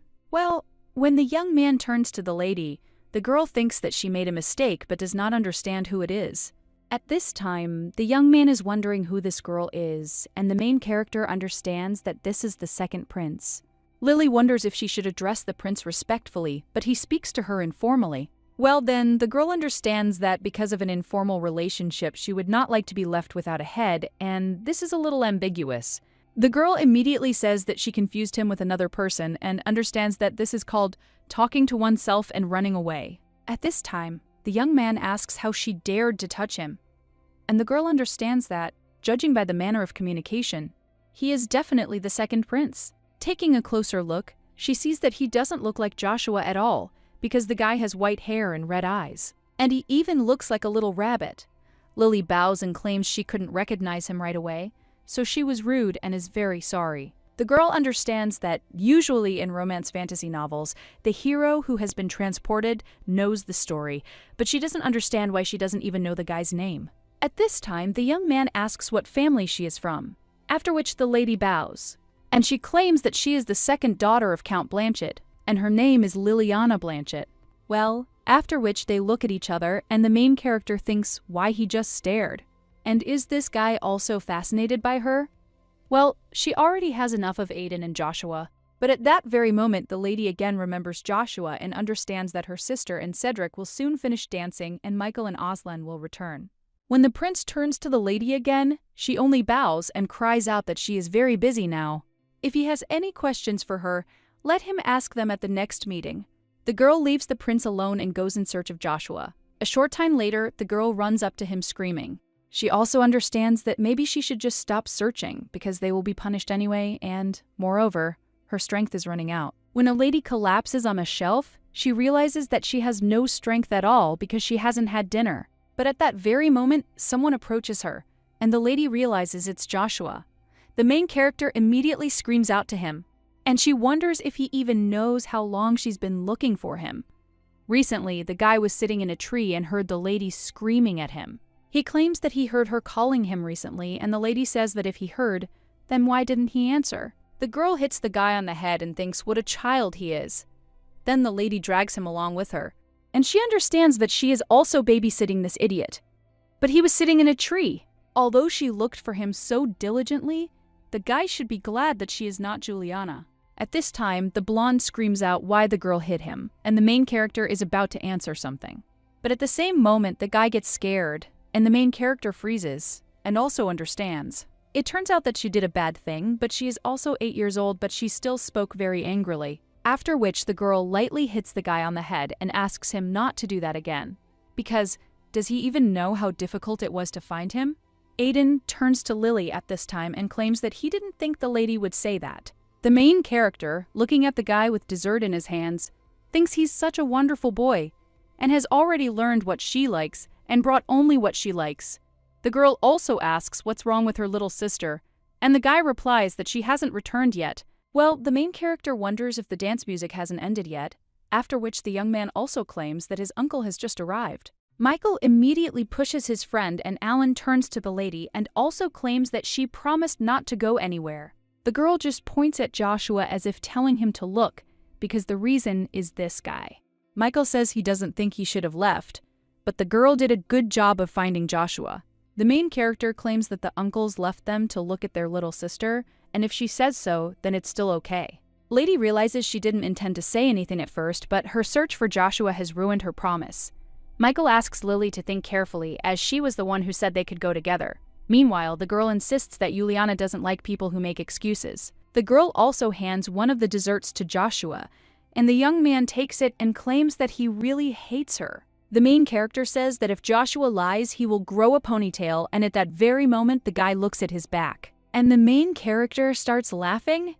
Meanwhile, Juliana approaches Lily and says she must have eaten a lot of desserts. The main character immediately runs up to her sister and wonders if she knows how hard it was for her while the girl was dancing with Cedric.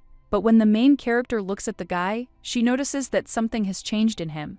Alan also looks at him and claims that he has a tie on that he didn't have before. The main character is shocked and wonders if the button really couldn't withstand the pressure during the dance.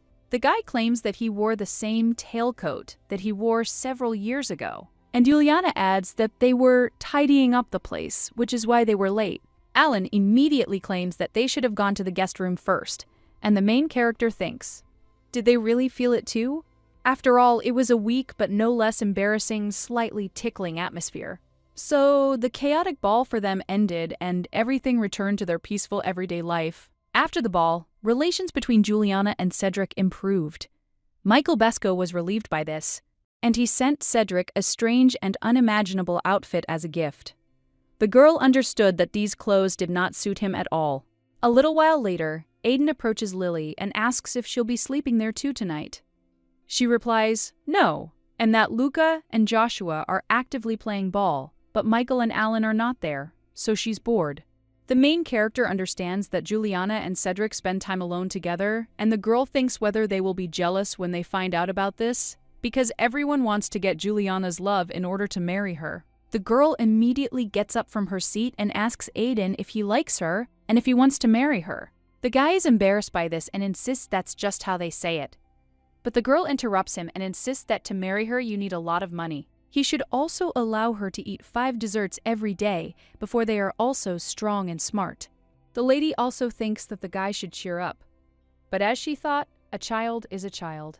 After which she also turns to Aiden and tells him to wake her up in an hour. In response to this, the guy agrees, and exactly an hour later the lady is already approaching her little sister. But Juliana at the same moment asks if Lily really did something in the Imperial Palace. The woman claims that a letter arrived from the second prince, and the girl understands that it was not worth relying on Avos. The main character immediately hears someone pat her on the back and thinks that the guy doesn't know what she did, and also whether he was really going to leave her there alone. Cedric claims that perhaps Lily didn't create any problems, and the girl understands that this is true because the only thing she did was grab someone by the shoulder, thinking it was Joshua, and run away after the conversation. The girl immediately turns to her sister and tells her to give this letter to her because she wants to read her letter herself. When the main character looks at it, she understands that her sister did not open it, but she still does not understand how Juliana found out that it was from the second prince. When the girl turns the letter over, she realizes that now everything is clear because it is addressed to her. The prince wrote that at the last ball, the lady said that if he had anything to say, they could talk in person.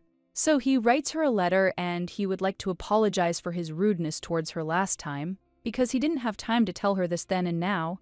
He wants to invite her to his palace. To offer a proper apology, he also encloses a pass to the Imperial Palace. It also states that the letter is from Carlisle Evans. The main character, reading this last name, is surprised and then turns to Aiden, and he wonders if he is a relative of the Emperor. But the guy asks if it matters. After all, he has nothing in common with the inheritance sent, and the strongest candidate is the first prince, and after him the second, and after them his father. Lily understands that the one she has been teasing all the time is related by blood to the Emperor, so she should have realized this even back when Michael said that he was the Archduke. The girl thought that this was just an appeal because of his power and influence, and also asking the guy, will she forgive him if she did something to him? The guy tells Lily to just forget, and Juliana pats her sister on the head and claims that in any case she is glad that Lily did not get into trouble, after which she apologizes for the misunderstanding. She also turns to the little girl and asks if she wants to visit the Imperial Palace, because if she accepts the invitation, she will have to decide when and send a response. Lily asks if she can go with me, and the woman says it's okay if she politely declines. The woman understands that she thinks he's slowly falling in love with her, but she doesn't want to do anything annoying. However, the desserts at the palace are simply fantastic, after which the lady states that she wants to go and eat desserts there, to which her sister agrees. When the main character pays attention to Aiden, she realizes that he is now exactly like Michael. She even felt uneasy. The guy turns to Lily and asks if he can go with her. The main character wonders if he is jealous now, but Aiden still behaves like an adult, so she thinks there won't be any problems. The girl said this, but now she was standing in front of the prince. She sees his displeased face, and the boy claims that he did not come to see anyone at Miss Blanchette's. The girl at this time watches these two and thinks that cocoa is so delicious. Aiden claims that Sister Lily is helping his uncle at a meeting of aristocrats, so now he is looking after her. He also asks if he can ask about how the prince met Liliana. The girl realizes that they are cousins, and what kind of atmosphere of rivalry is this, considering they're her age? The guy, with a smile on his face, claims that this was simply meant to happen and looks at the main character. The girl understands that it was not something special and not even close, so let him not look at her as if she was a person from his old memories. And he left, claiming that last time he behaved impolitely because it was sudden, and the main character asks why he did this. The guy claims he invited the lady there for a reason, but at that moment, Aiden interrupts him and asks if Lily wants a serving of those desserts. The prince adds that he called her to meet again, but the brunette says that if not this dessert, then maybe she wants a cake and shows how much can be cut off. But at that moment, the prince furiously puts down his cup of tea, and an aura of bloodthirstiness hangs between them. Lily immediately turns to Aiden, and this is exactly what the prince said. The girl also turns to Carlisle, and she claims that, to be honest, she only came there for the desserts, so she thinks they should behave appropriately. All of this will later become a dark past. Meanwhile, the prince insists that the lady can come and eat desserts anytime. Lily asks if he can send them to her mansion, to which the guy replies that it is difficult, because then he won't be able to see her. The main character realizes that he feels like he's not 10, but 30, and she wonders why this happened. After all, while looking for a husband for her little sister, she'd assembled a whole reverse harem. The girl understands that it's all Cedric's fault. If he hadn't brought Joshua, everything would have been fine. The lady also understands that she's deducting 50 points from Cedric Royston. People then claim that if this continues, it will become difficult for her. Even if she acts like an adult, she is only 8 years old and she just loves desserts and her sister. The girl realizes she doesn't have enough hands to fully protect her. After the ball, men like Rowan began bombarding her sister with letters, and she had to get up at the crack of dawn to hide them. And then she pretended to be asleep again. And besides the kids, she already had her hands full with worries. Then the prince asks how they could become friends. The heroine realizes that starting with friendship is a classic scenario.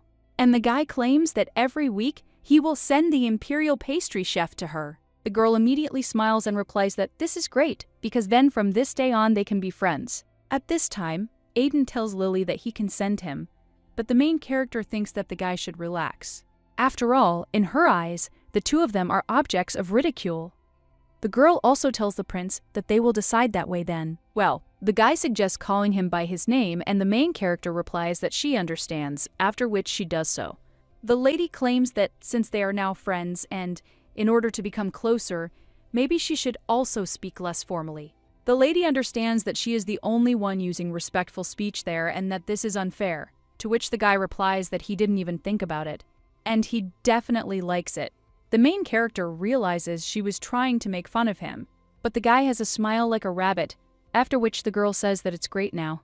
Carlisle and Aiden should live in peace because her friend's friend is also her friend, but when the boys look at each other, their faces become gloomier, but the main character doesn't pay attention to this and continues to gobble up desserts. Corral, as promised, sent the imperial chef every weekend. Juliana, of course, was displeased.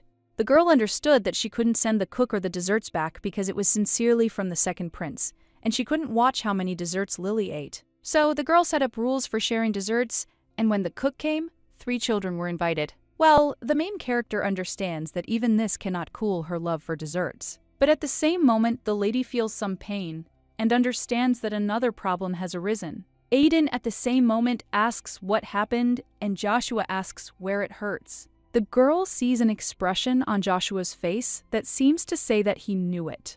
Luca insists that Lily shouldn't frown when eating desserts, but the girl suggests that he focus on the dessert.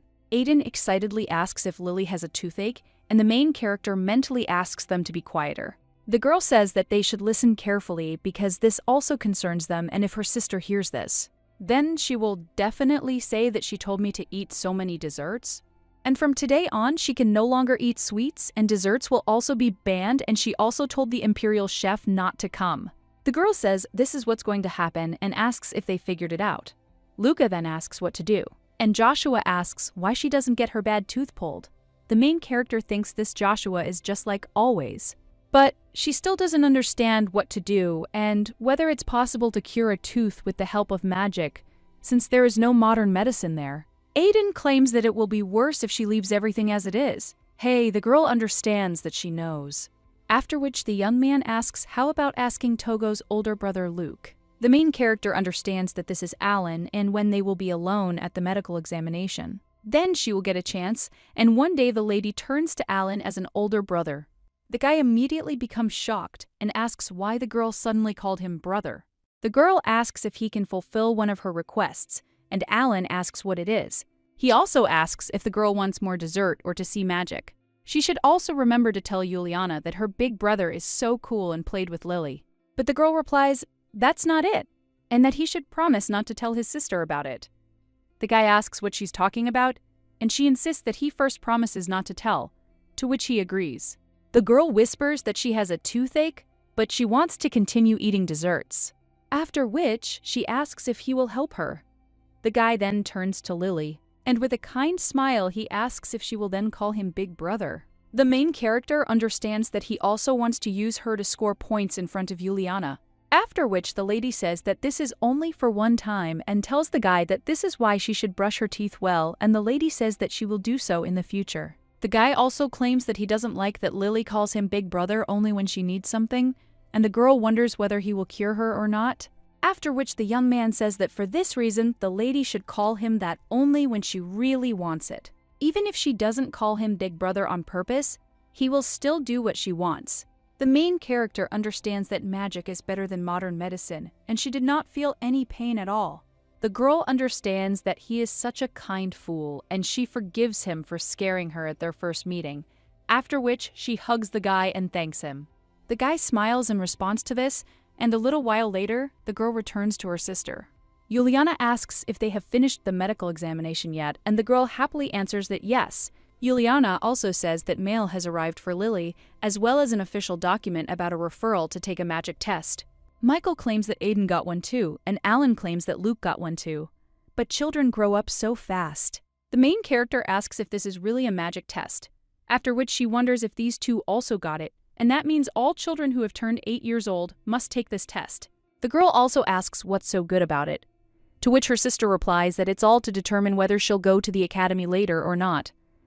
Lily asks if she doesn't have a predisposition for magic, she won't be able to go to the academy, to which her sister replies that this is true, and the girl understands that this is unfair, but why can't she study if she simply doesn't have the ability for magic? Juliana claims that everything is fine because if Lily can't get into the academy, she can go to a private school or study in the mansion.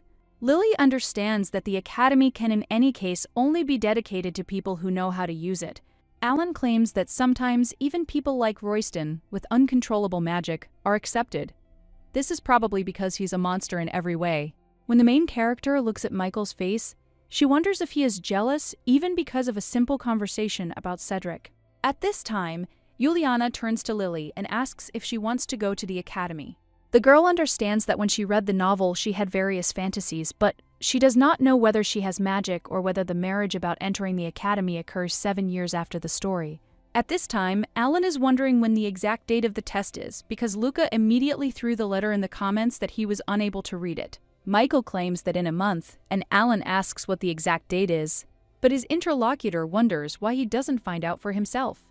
Alan claims his heart flutters when the guy says it with such a smile, so he asks him not to smile. Michael is silent for a moment, after which everyone looks at him coldly.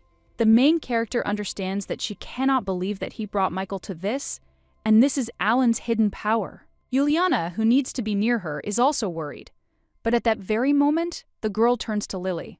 And she claims that she also received a letter from her parents, and the woman is wondering if the girl will write them a response. The main character realizes that she doesn't know how to react to her parents' stories, and if she responds indifferently, her sister will feel depressed or suspect something.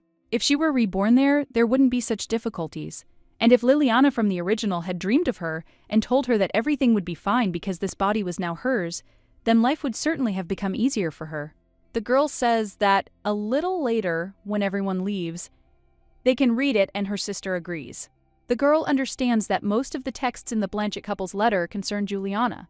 They only asked about her health once, and the girl wonders if Liliana had a bad relationship with her parents from the start. Perhaps because of frequent business trips, they didn't develop a sense of affection. At this time, Juliana says that she thinks it would be better for her to answer this letter herself, and the main character wonders if she's lucky. A little while later, the lady's sister approaches Lily. He asks her not to leave the second prince's palace, to which the protagonist replies not to worry. Juliana also claims she'll be back soon and wishes the girl a good time. After which, she heads off with Michael. The protagonist realizes that from behind, they look pretty good together. Cedric also looks good, but then the lady realizes that he hasn't come to them for a long time, and does he really have a lot of things to do? At the same moment, someone else turns to Lily and says that he is glad to meet her again. And yet, she's just as beautiful today. The main character greets the guy and silently adds that he's still flirting today. At this time, the prince suggests going somewhere else today, not to the palace, because he would be only glad to be her escort, but the girl replies that her sister told her not to leave the palace. The young man replies that they will return before her sister, because he knows the time when the meeting of aristocrats will end. Lily understands that he wants to look like an adult, but he is still such a child, and if Carlisle had not been born in the imperial palace, he would probably have grown up as ordinary as Joshua and Luke. The young man asks where the lady would like to go first, and if it's not the main palace, it doesn't matter. The girl replies that she wants to go to the best, most refreshing, beautiful, and sunny place. To which the young man replies that this place is the imperial palace, but when he turns to his servants, they remain silent. The guy immediately becomes sad about the main character, smiles and says that then Carlisle? He took her to his favorite place, to which the guy replies that then they will go to the garden near the building of the Second Knightly Order. There's a very beautiful fountain there. The main character thinks about the Second Order of Knights and realizes that Cedric is there. The lady wonders if she will be able to meet him, and he will probably be wearing the uniform of the Order of Knights. But suddenly, she felt that she missed him and had hot fantasies about knights. The girl immediately suggests going faster, and the guy claims that she has become more active than before. After which, he offers to ride in the carriage and extends his hand. The main character gives him her hand in return, and they enter the carriage. A short time later, they arrive at the destination, and the lady realizes she feels like an aristocrat. The man claims that if they walk just a little further, they'll soon see the garden. When the girl turns around, the young man asks if she is looking for something, to which the lady replies that yes, she is looking for her sister's friend from the Second Knightly Order of the imperial family. The guy then asks if she was looking for a person, and the girl immediately apologizes, but he replies that it is not necessary. He also suggests looking for it together before going into the garden, to which the lady thanks him, and she also thinks what a kind young man he is. The prince asks what his name is, and the lady replies that it's Cedric Royston. Carlisle then claims that he received disciplinary punishment for the misdeeds he caused in the imperial palace, and for now he is suspended from service, which surprises the main character and wonders what the guy is talking about. And also, did Cedric really cause trouble in the imperial palace? The girl wonders if they are talking about the one who usually sat quietly and knitted and was also the most attentive person in the world. She also wonders if the whole image up until this point was false and he was holding back his character in front of the Blanchett sisters, or if he has a dual personality. At this time, the prince claims that he also does not understand, because the commander of the Second Knightly Squad is not like that, and the main character understands that this does not look like the created character. A little while later, they are already inside the carriage, and the main character asks her sister if she knew about it. That Cedric got his punishment. The protagonist realizes that she sees Michael isn't at all surprised, which means he knows everything. Perhaps it is because he often visits the palace, and then he probably knows the reason too. The girl turns to the man and asks if he knows why Cedric was punished. But when he smiles, the girl understands that this smile says that he knows everything. Michael claims that if a girl calls him Big Brother, then so be it. The main character thinks he's such an opportunist, considering Alan said he'd do anything for her even if she didn't call him that, and he cured her cavity for no reason. Juliana tells him not to tease her too much, to which he agrees, insisting he was just joking. Answering Lily's question, he can say that it happened because of Rowain.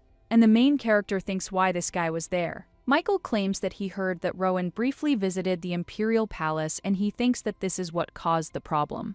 The main character, Alice, realizes that this idiot ultimately knows nothing at all. When Rowan visited the Imperial Palace, he encountered Cedric there. Given his cowardly nature, it's hard to imagine him arguing with Cedric. But he also attended the banquet on the occasion of the second prince's birthday and saw that Cedric was Juliana's partner. Feeling inferior, he couldn't ignore it. At this point, Juliana says she thinks Rowan made a mistake, and she needs to visit Cedric. The main character realizes that her sister has come to a similar conclusion, but she's been thinking too long and now wants something sweet. However, if she keeps getting cavities, maybe Alan won't hide it. It's worth waiting. Michael says that if he thinks about it, quite a lot of time has passed, and he wonders how about going somewhere to eat, since he knows a good restaurant nearby. The main character wonders if he wants to go with the three of them, and the track is obvious, but the guys answer that they also serve desserts there. The girl thinks how smart he is and suggests going. Michael claims Lily seems very eager and asks if they'll go, to which the lady's sister replies, "Okay." Juliana also asks the girl if she really likes desserts so much, if she likes them more than her sister. The girl immediately shakes her head and claims that she likes her sister the most. Juliana immediately says that she also likes Lily more than anyone else in the whole world. The protagonist realized that at that moment her heart felt as heavy as if someone had cut her off. But there was no particular reason for it. The lady simply thought she had done something very nasty to her. And it will be enough for Juliana to be happy with the person who suits her best, but the girl still thinks whether what she is doing is right and whether she can decide the meaning of happiness for her sister. Besides Rowan, it would be right to let the girl choose from the others herself, and moreover, she is not a real younger sister. A little while later, the girl eats reluctantly, and her sister asks if Lily is in any pain. The girl immediately replies that no, and her sister insists that if something happens, she'll tell her sister about it. Lily replies that nothing really happened, and then the woman asks why she doesn't eat dessert, to which the lady replies something like, "Because she's full." And Juliana claims that she did say that she has a separate stomach for desserts. Lily understands that she actually doesn't remember this, and her thoughts are now confused. So she can't swallow anything, but she can't say everything as it is. If she tells her sister that she is not actually her real sister, and this world is inside the book that she read, then she chooses the main character of the book that will suit her better. Then, she will simply be taken to the hospital and then kicked out of the house or left to live until she becomes an adult. And when she comes of age, she'll simply be kicked out. Their relationship will be ruined anyway. The girl understands that living alone is not bad either, but now she really likes Juliana and she cannot leave her. The lady also understands that she had already thought that she had begun to sincerely like Juliana, not as a book character, but as her older sister. Lily claims that she likes her older sister and therefore wants her to be happy.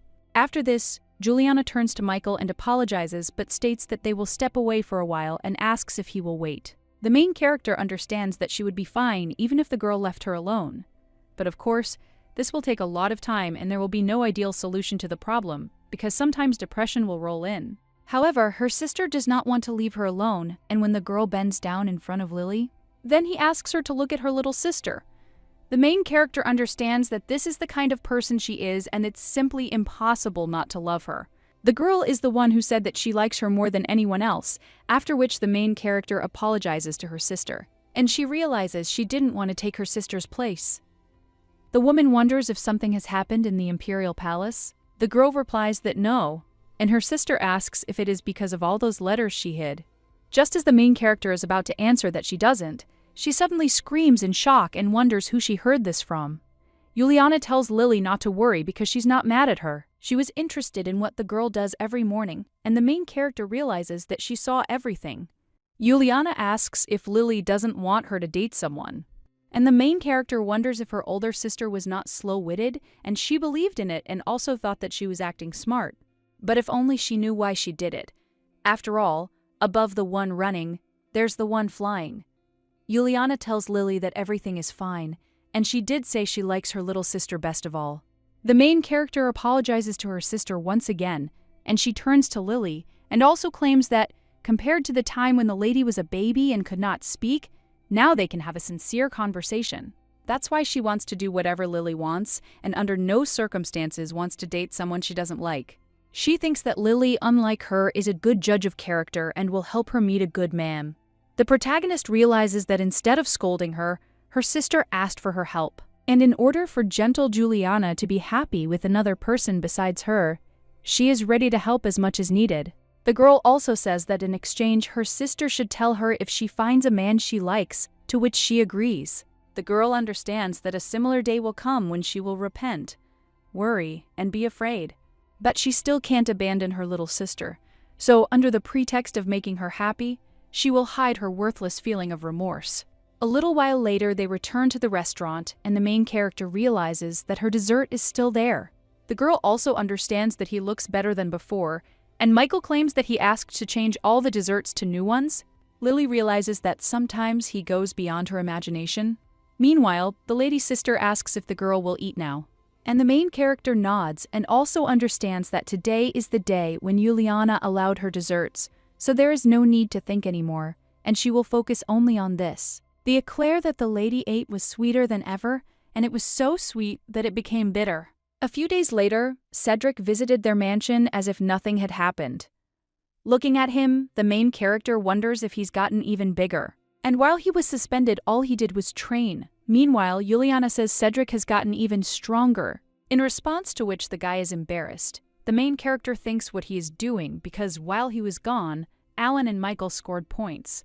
At this time, Juliana claims that she heard that the guy was suspended and is wondering if this is all because of Rowan. She also asks what happened, and the guy replies that nothing like that happened. Meanwhile, Daniel approaches Lily and claims he wants chocolate cake, but she replies that it's peach tarts today. She also suggests that he just wait a little, as she's curious about the reason for his dismissal. Michael, meanwhile, says he doesn't think Royston will tell her just because the lady asked. The girl also sees Aiden, who can barely keep up with his uncle's steps. The main character understands that he tried hard, but Juliana asks if it is because of that one, that she chose him as her partner instead of Rowan. The girl also says that it turns out she's right, since he's shown no reaction. Alan also approaches the guys and asks why they don't go inside and talk. The main character understands that even today, these three children of the bigwigs are also there. And Juliana turns to Cedric and says that it would be better for him not to hide the reason. Michael suggests going into the living room, and the main character understands that she is going to take the best seat. A little while later, the guy claims that he knows what Cleone is really like. Michael adds that he has a huge sense of inferiority, while Alan claims he's stupid and self-centered, acting like a victim, and even misunderstanding everything that day. Juliana insists that it's not a good idea to talk behind someone's back. The main character realizes that her sister isn't denying what she said, and she didn't expect such words about Rowan. Pushka also wonders if the main characters don't have compensation elsewhere. Or maybe it can't be covered up with other characteristics, and Cedric says that, in any case, just like Leah said, this guy approached him and started picking on him. He was going to ignore him, but then he started talking about Leah. The girl asks what he said, and the guy replies that he can't say anything about it. The main character understands that it is unlikely that there was anything good there, and if this is what he cannot tell Juliana, it's possible this is just low-grade noise or rumor. Cedric claims he responded rudely and told him to get lost. But the guy didn't stop there, and Alan happily asks if he hit him. The guy replies that everything is correct, and Alan asks again if he put him into eternal sleep, to which Cedric replies that he just scared him a little. The blue-haired boy claims he thinks Rowan must have seen it all as something serious and asks how Cedric managed to intimidate him. The boy replies that he simply drew his sword and said a few words. The guy asks if he was aiming for the neck, and Cedric replies that he didn't harm the man. The main character understands that Cedric can be very passionate at times. Juliana, however, says that no matter how angry he gets, he's not. But you shouldn't have done that, because Cedric is the head of the Knights and a 3-week suspension is not an insignificant punishment. The guy then apologizes to Juliana, but claims that he does not regret it, and even if he returned at that moment, he would have done exactly the same thing. Alan, smiling, says he would have gotten detention again. The main character watches the boys. He understands that they look like friends again. But at the academy, they were always together. The main character then turns to Aiden and asks if he knows how to use magic. He replies that he only knows the theoretical part but hasn't used it. Lily asks if this is true, because she thought that he had done this at least once already, to which the guy replies that it was not as good as he thought, and the girl wonders if even a genius like Aiden can't easily use magic. The guy claims that the lady is probably worried about the magic test, and she replies that she is just curious. Josh, Luca, and him? I wonder if they will all get into the academy together, because she would like it to happen. Aiden looks at the elders at this time and then, with a smile on his face, replies that he would like this too. The main character also wonders if Carlisle is going to enter the academy. A little while later, the day of the magic test arrives and Juliana asks Lily not to be so nervous. The main character realizes that Juliana's magic absorbs light, and it would be great if she could learn it too. Efficiency that can't even be compared to modern technology is called magic. It was her fantasy while she was reading the novel, but it doesn't matter. Even if she can't use it, a normal one will be fine too. Of course, it's good to have distinctive abilities, but they're harmful to the body. And only if you know how to use magic in Meru can you fully enjoy it. Then the ladies understand that they shouldn't expect anything. At this time, Michael enters the room with Aiden, and the main character immediately turns to the boy, and also asks if he is worried, to which the guy replies that he hadn't really thought about it before, because he wants to go to the academy with her. The main character says that everything will work out for him and understands that no matter how you look at it, the guy is a cutie. However, the girl wonders if she can tell anyone that everything will work out and that she is the only one there who needs to try. Luca also runs up to Lily, and the girl thinks why he is alone without his brother. When the guy runs up to them, Juliana asks him where Alan went, after which the young man turns around, but when they don't see his brother, he claims that he has lost his older brother. Everyone else is also shocked, but the young man then claims that everything is fine. After all, his older brother can find him with magic, so he'll come himself. The main character understands that if this is the case, she's happy. Also, since there are so many children aged 8 to 9, the magic test is conducted over several days. Children are also divided by place of residence and status, so there are relatively few people participating today. The main character also thinks that if she is the only one who cannot pass and what is hidden under the word test, it would be better if they wrapped it in a beautiful package called a qualification test for magical abilities. At this point, Juliana tells the girl that it's their turn soon and everything will be over quickly, so she shouldn't worry, which she agrees to. The main character understands that she shouldn't be nervous or overextend herself. A little while later, she is already in front of the examiners and one of them turns to Liliana Blanchett. He also asks if she can hear them. The girl wonders if this is where they're being tested, but there are no devices there. One of the examiners leans over to the little girl and asks if she can look at it. The main character realizes she was so surprised that she became distracted. The man says the baby doesn't need to be afraid because it will only take a little time and all she needs to do is follow the directions. The girl thinks, if only she could follow the directions. Lily also thinks whether the man will tell her to show her the magic that she can use, because if so, she will answer that she cannot use magic and the examiner will say that then she does not pass. Now the guy tells the girl to take deep breaths, and the main character realizes it's like a medical examination. If he tells her to hold her breath, it'll feel like they're taking an X-ray. The man asks the lady to hold her breath for a second, and she realizes that she knew it all along, after which the examiner begins to use magic. He then rises and declares that the examination is complete. Another one at this time claims that now the lady also needs to just stand still and let her not be afraid, because he will release his magic around her. The main character understands that this is the same thing that Alan does every time. The examiners say that this is strange, and another agreement, because it is not about his test, but about the main game. He does not think about what they are talking about, because she is not at ease. The third examiner turns to the lady and asks if she can direct the force to her fingertips, as if gathering energy. Lily realizes she can't. And at the same time, the examiners say it's really strange and that they've never eaten anything like this before. Someone else asks if there's a norm for this situation, but another insists that this is the first time, so where would such a norm come from? The lady wonders if she can go home already, and turns to the examiners, after which one of the men turns to the lady, and he apologizes, but claims that he needs to take a couple more tests.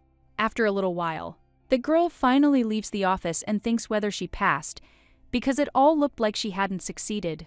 A little while later, the girl sits in apathy and Joshua turns to her and asks if Lily wants to eat his dessert too. Aiden also turns to Lily and tells her to eat his dessert too because he is not hungry. Luca also turns to the lady and hesitantly hands over his dessert.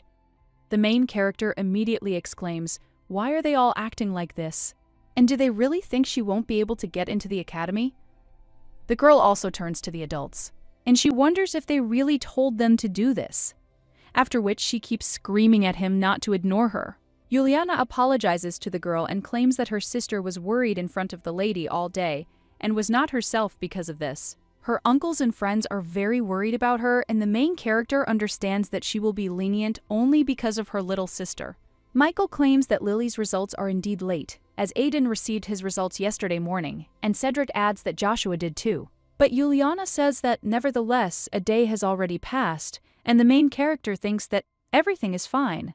And she decided not to think about anything else, and compared to the academy, she thinks that living like this with her little sister would be nice. Alan, meanwhile, wonders if all the other kids have passed. Michael replies that it is possible, and the lady's sister states that it would be a good idea for them to go to Delir together. But at that very moment, she stops talking and the main character sighs and realizes that her sister doesn't need to worry about her. When Alan wants to say something else, the butler suddenly bursts into the room and makes a statement. The notification had finally arrived. He slowly passed it on to the lady, who turned to Lily. He also asks if the girl wants to open it, to which the main character replies, "Yes." The girl takes the papers in her hands and reads her name. The lady sees a lot of written paper there, and she wonders if it was impossible to write it more simply, but at the same moment she sees her stats and the enormous amount of mana she has. The lady's mana is mixed with a large amount of foreign mana of unknown origin, so verification is required, but her magic usage is very low. And due to the huge amount of magic and the detailed testing required, as well as the ability to use it practically, the decision was postponed, which shocked the girl. At this time, Alan says that apparently his mana mixed with Lily's mana, but Sister Lady responds that she doesn't think that this is so, and the main character wonders if it's really because of that one, that she was reborn in Lily's body, and if Yulana notices this, it will be very bad, because she is still not ready to tell. Aiden turns to Lily and asks if she is okay, to which the girl replies that yes, and everything is fine. The guy claims that Lily has high scores compared to other children, so she just needs to practice, and Luca claims that he can help.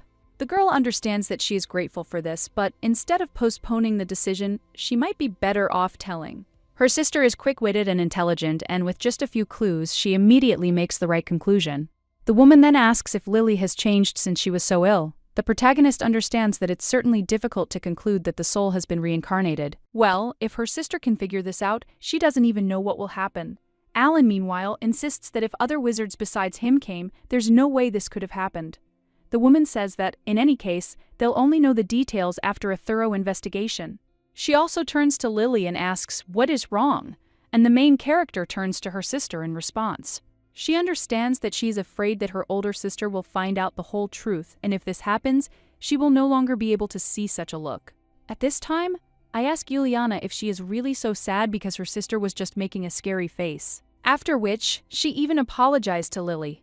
A few days later, detailed testing was conducted inside the Imperial Palace. When the main character leaves the room, her sister claims that the girl tried hard, and Lily understands that there are so many powerful wizards there, and she feels sick from so much mana. At that same moment, someone else runs up to Lily and claims that he is glad to see her after so much time. The girl understands that since this is the Imperial Palace, she did not expect to see a guy there. Meanwhile, Juliana greets the Crown Prince and states that her name is Juliana Blanchett. Lily realizes that, if she thinks about it, this is the first time her sister has met Carlisle. And it's difficult to greet the royal family like that, so why not just say hello? The young man insists he's heard a lot about the lady from Lily and is glad they can get to know each other properly. The woman suggests the prince speak in a way that will make him more comfortable, but the young man replies that he wants to be polite, since he's Lily's friend. The main character understands that if it weren't for someone like her, then who else in this empire would treat the prince like that? She also asks how the young man knew she was there, and the guy replies that he overheard the conversation. Lily asks what kind. The guy replies that they're talking about the Blanchett family's second child receiving unprecedented results on a magic test. The main character, shocked, asks if he heard that too. A little while later, the guy points out a place he can enter, and it's not far from Cantio. The girl realizes she'll be happy anywhere, and when they enter one of the rooms, The lady realizes that this is the Imperial Library. As she thought, the Blanchett family's training grounds were no match for the Imperial Palace. But talking about the library, she starts thinking about Aiden. He'd be pleased if a guy came there, and she wonders if he's been there since he's related to the royal family. But at that very moment, someone turns to Lily and the main character realizes that he is there. After which she realizes that Michael is there, but she still couldn't know for sure. Meanwhile, the young man greets Lily, and the main character greets him in return, after which the brunette looks at the prince. He also says that Lily often sees the prince, and Carlisle claims that Liliana is his friend. The main character tells the boys that there is a library there, after which they understand. Aiden whispers to Lily and asks why she's there. Carlisle whispers at the same time. He suggests they leave.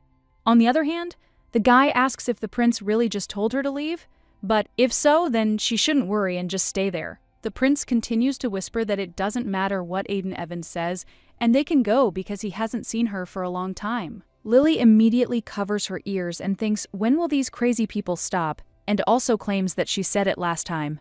So that they get along with each other and people understand that they are also a family, and of course it is strange for the Imperial family to be close, but they are not fighting for power. The girl also asks Aiden if he came there to read books, to which the guy replies that yes. And the girl turns to Carlisle and asks why he came there, to which the guy answers, the same thing. Then the lady suggests that the three of them read books together. The prince hesitates a bit, but Aiden immediately agrees. After which the blonde guy also agrees, and most importantly, he thinks, that's great. After all, it's a plus for her that her relationship will be smooth in the future. The girl thinks that maybe this is why Juliana agreed to have these children nearby. At this time, Aiden is carrying a stack of books, and the main character understands that it is unknown when he will read it all. So where is he dragging so many? At this time, the prince also drags a lot of books, and the girl understands that they are at it again. The prince at this time looks at the book in Aiden's hands and wonders if he is reading the Imperial Theory. The guy replies that there is no god who could cause harm for gaining knowledge. The prince wonders if this is really true, and the brunette claims that there is no reason why this is not knowledge. And this book is also in the library. Lily understands that this is not a misconception, but if she were Carlisle, she would immediately grab him by the throat. The lady understands that this is clearly a provocation, after which she tells Aiden that they need to get along, but the guy replies that they already get along. The girl understands that she only has to look at this guy because he is no better than Michael, and usually he behaves like Cedric, but people think why he behaves like this in front of Carlisle. The girl also says that if he continues to do this, she will read books alone with Carlisle. Aiden at the same moment states that from now on he will be silent, upset, turns back to the book. The main character realizes that she wants to tease him more, but she needs to calm him down. The lady whispers that when they return, she will play only with him and only the two of them. The guy smiles in response and agrees, and the main character realizes that she doesn't know what she did. Well, everyone likes her, and later, when he stops liking her, he will have to ask why he liked her, because now if she tries to ask, she will be very embarrassed. Lily understands that of course she will say nonsense, but what if they fall in love with her when she grows up? But when this happens, then she will think. A little while later, the protagonist realizes she didn't expect them to read the book's actions. Meanwhile, Aiden inquires about the lady being nearby. The girl replies that yes, and her sister is busy now, so she needs to wait for her arrival, and the guy asks if she will come with his uncle, to which she replies that she thinks so. And when the prince looks at her sadly, the lady thinks, does he really not like to hear this? But if you think about it, I wonder why Carlisle got the nickname Cold. She's curious, but if she asks, it will be impolite, and therefore it will be better not to pester him with questions until he himself wants to tell. At this time, Aiden turns to Lily and asks what happened, to which the lady replies that nothing. The guy tells her that if something is bothering her, then the lady should not be shy about telling him. Another guy suggests that he also be sure to tell her, and the main character claims that she will write to him often. But the guy tells her to come and play more often because he can't come to her. The main character, looking at him, realizes that it seems these guys know her passions better than she does, because they wouldn't look so sweet in her eyes. The prince says at this point that when the lady is nearby, he feels like he can finally breathe freely. The girl guards him so much when they first met. He was like a dangerously taut string, and for Carlisle's sake, she should come more often. In any case, she could go to the palace with Juliana. But then she notices that Aiden is smiling so scary that she can't immediately say that she understands, and even if the guy is pretending to be a friend, it's still not true. However, the lady thinks it's nice to sit and spend free time with the children on such a fine day. The lady is still very young, so she may feel free from everything, but when she enters the academy, she'll be exhausted after the exam. The girl also turns to Carlyle and asks whether he and the members of the direct line of the imperial family are receiving an education in the imperial palace and not in the academy. The blonde-haired boy replies no and can go to Delir if he wants. The girl wonders if he wants to go. The main character says she still has friends and thinks it would be a good idea if he went to the academy and befriended them, to which he agrees. The girl says that since that's how it's going to be, Aiden should serve too. At this time, the brunette asks what Lily is saying, but the girl notices her sister. She immediately runs up to her but then realizes that her little sister is in too much of a hurry. At this moment, the woman steps on her dress and begins to fall, but at that very moment, someone grabs her. It turns out to be Michael, and the guys at this time seem paralyzed as they watch them. The main character is shocked to realize that her sister will never be with this fox. She could have simply grabbed her arm, but he and I had to hug her around the waist where all the children could see. The girl understands that as a Confucian, she cannot tolerate this, and how can they make out in a public place? At this time, Juliana thanks Michael for catching her, and the main character thinks what a hypocritical scoundrel he is, and the opportunist, how dare he do that right in front of her? Michael, meanwhile, insists he told her not to run. The girl still looks angrily at her uncle, after which he turns his attention to her, and he claims that if she looks at him like that, she'll punch a hole in his face. Lily understands that even if he smiles like that, then she knows all his dark thoughts. The blonde man leans toward Lily at this point, and he claims that she really likes her older sister, but the girl just turns away and realizes that he already knew this. The guy at this time claims that he is not trying to take her little sister, so there is no need to hate him. The main character slowly offers him her hand and understands that if she ignores this, Juliana will be in a difficult situation, and therefore he should not think that he will get off the hook so easily. The girl understands that she will be keeping an eye on everything. Meanwhile, Aiden also visits his uncle, and the main character at this time turns her attention to Carlyle and realizes that he looks sad. So the guy must have wanted to be alone with her, but there were 3 of them all the time. The girl turns to her sister and asks if they are leaving, to which the woman replies that they are and asks if Lily is hungry, because if so, then they can go to dinner, to which the lady agrees. But he says that before that he will say goodbye to the second prince because it would be impolite to part like that. Juliana watches contentedly as her little sister goes to say goodbye, and the main character realizes that leaving the 3 of them like this makes her a little nervous. The girl also calls Aiden to her, and when the guy approaches, she whispers to him, "What if Uncle Michael and her little sister get married? Then they won't be able to get married." But the girl understands that this is just a lie, but the guy nods and the lady understands that he is serious. So, okay, nothing can be done. The girl approaches the prince, and he asks what happened. The main character strokes the boy's head, and she thanks him for coming today. The lady says that next time she'll come alone and he'll show her the palace. The main character understands that she does not know whether she has the time and opportunity, but she thought that Carlyle would be hurt if she did not say anything. The guy smiles at the same moment and tells Lily that he will wait, to which the lady replies that she will definitely come to press. The girl quickly removes her hand, realizing she shouldn't bring up a topic inappropriate for children. If it's a prince, then words like "I like you" and "marry me" will definitely come out without a hitch. But at least now this definitely won't happen, and the guy is just saying goodbye to Lily. A few days later, Juliana said, "Isn't it sad to stay at home in good weather?" So they all went for a walk together. Cedric turns to the boys and tells them not to stray too far. The protagonist realizes that Luca is already quite skilled at magic, but she still can't, so she envies him. Meanwhile, Michael claims that Aiden has been acting strange lately. The protagonist understands. As for how he said it, she didn't notice anything strange, and her sister at this time was wondering if he was talking about Aiden. The guy replies that nothing has changed, but he looks strange for some reason. Alan, meanwhile, insists that children grow up quickly. Juliana asks if it is because they have been away from their parents for too long, and the guys answer that he is sure that this is not the case because Aiden is not the one who would worry about something like that. The main character realizes this is definitely true, because the guy only has eyes for her, and what does it have to do with her parents? And besides, He looks like he's asking for praise. Well, the girl is thinking about what to praise him for, and at the same moment, someone asks the lady if something is really wrong. A little while later, they are already getting out of the boats and Juliana asks if everyone had fun. Luca claims that he wanted to ride a little more, and the main character understands that Cedric also wants to be close to Juliana. But in moments like these, she always takes a step back and keeps an eye on them. So the main character turns to her older brother.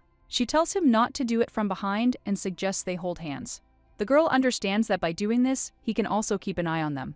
At this time, Luke says that he wants this too, and Joshua also takes his hand. Juliana turns around and smiles at this picture, and Alan and Michael do too. Well, the guy is surrounded by children. Alan says at this point that Luca is probably sick, but Cedric replies that he doesn't care at all and he likes it that way. The main character wonders how anyone can be so kind. So she'll give him 1 point, "Hey girl, thinks, is it really sickening for Michael to be as kind as Cedric?" At this time, the guy turns to Lily and asks if she wants to go with him to the dessert shop, to which the lady agrees. But when she looks at how Alan shakes his head, she thinks, what's wrong? At the same moment, the other children say they want it too. The brunette hesitates a little, after which the main character thinks why he is looking at his uncle and, taking the guy by the hand, invites him to go together. The young man replies that it's okay, and the main character understands that this is the reason why Michael considered Aiden strange.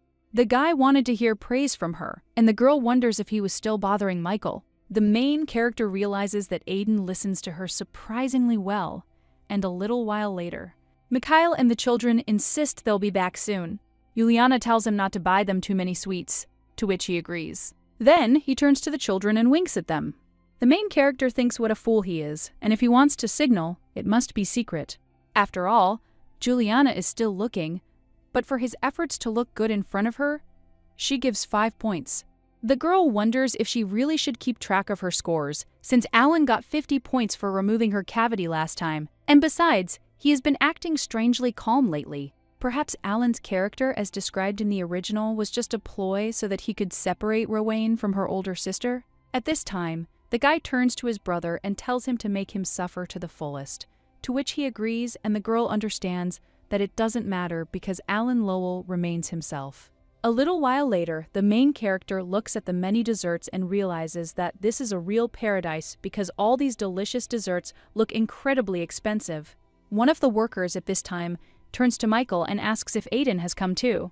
This woman is the Marquise Claudius, and the main character realizes that, as she thought, this store was opened by a noblewoman. Seeing her for the first time, she wants to say whether she can love her, and the girl immediately introduces herself, claiming that her name is Liliana Blanchette. The woman then remarks that the lady must be their regular secret client. The protagonist mentally replies that this is true, because she wants to visit her openly as long as Juliana allows it. Well, if she changes her mind, then in about 8 years, if this place doesn't disappear. The woman at this time says that this is good and asks whether it is necessary to praise their Michael a little, because for such a sweet niece, nothing is too much trouble. The woman turns to Lady Liliana and says that since she personally visited the store today, let her choose whatever she wants to eat, because it will be free. The main character, in shock, asks if this is true, and the woman replies that of course, and the lady asks if she can choose just one of each, but something replies that it's okay, even if she takes everything there. The main character immediately smiles and realizes that she will give an extra 30 points to Michael. A little while later, the lady notices that Aiden is following her around and tells the guy to choose what he likes, but the young man claims that he likes the same things as she does. Lily understands that this is not true, and the guy once again turns to the girl and claims that she told him something. That next time, he will play only with him, so he would like it to be now. At this time, the main character asks if everyone won't worry if they suddenly disappear, to which the young man replies that he understands, and the lady asks how they will do it then. After which, the guy turns to his uncle and smiles contentedly. The main character is shocked, wondering what kind of outrageous idea he's come up with. At this time, Michael turns to Lily and asks her if she has chosen everything, to which the girl nods. The main character also understands that Aiden hasn't said anything yet, but she doesn't understand why she's so nervous. And besides, Luca and Joshua are running around the store so excitedly, and the girl is wondering if she shouldn't calm them down first. The lady immediately screams at them not to run, because if they don't stop right now, Then she won't share desserts even if they come to her house, after which the guys listen to her. And the woman with a smile on her face says that it is so sweet. After which the girl thinks that it is a masterpiece, madam, because they almost fell to the floor. The store owner says that the lady looks so much like her sister, and the main character wonders if she really knows her, to which the woman replies that of course, because when the lady studied at the academy, she often came there with Michael. She loved desserts, and the woman hadn't seen her plump face in a long time. Lily, shocked, wondered if her sister really liked desserts. But since she'd transferred to this body, she hadn't seen anyone eat many desserts. The girl also recalls Michael handing her sister a muffin, and she wonders if it was because of her that her little sister couldn't eat her favorite dessert. The girl immediately turns to Michael, and the blonde man leans towards her and asks, "What is it?" And did Lily really not choose everything? And the girl understands that everything is wrong because she chose her weekly limit at once? But she still wonders what dessert her older sister likes and also understands that she will keep what she chose because she wants to choose a dessert for her sister. Michael says that Lily really likes her older sister, and the main characters do not answer that this is so. The girl realizes she truly likes Juliana. She'd never loved anyone so much until she was transported to the novel. Meanwhile, Michael insists that the man will choose what his sister likes, and they wonder if that's okay. The main character wonders if he means she can keep everything she chooses. After which, the girl completely understands what a terrible guy he is because he found out what she was thinking about. At this time, Aiden turns to his uncle and asks if they can go to the flower shop before returning. After all, he would like to look at the flowers, and the blonde asks if he is talking about the flower shop. The guy claims that he saw wilted roses in the Blanchett mansion, and the main character understands that their gardener went home for a short time. So they withered.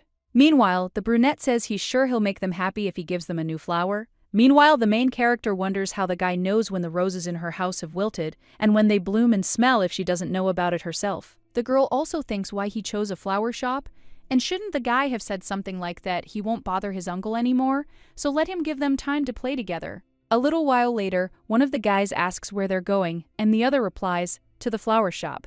Joshua asks why, and Luca replies that Lily's flowers have dried up at home.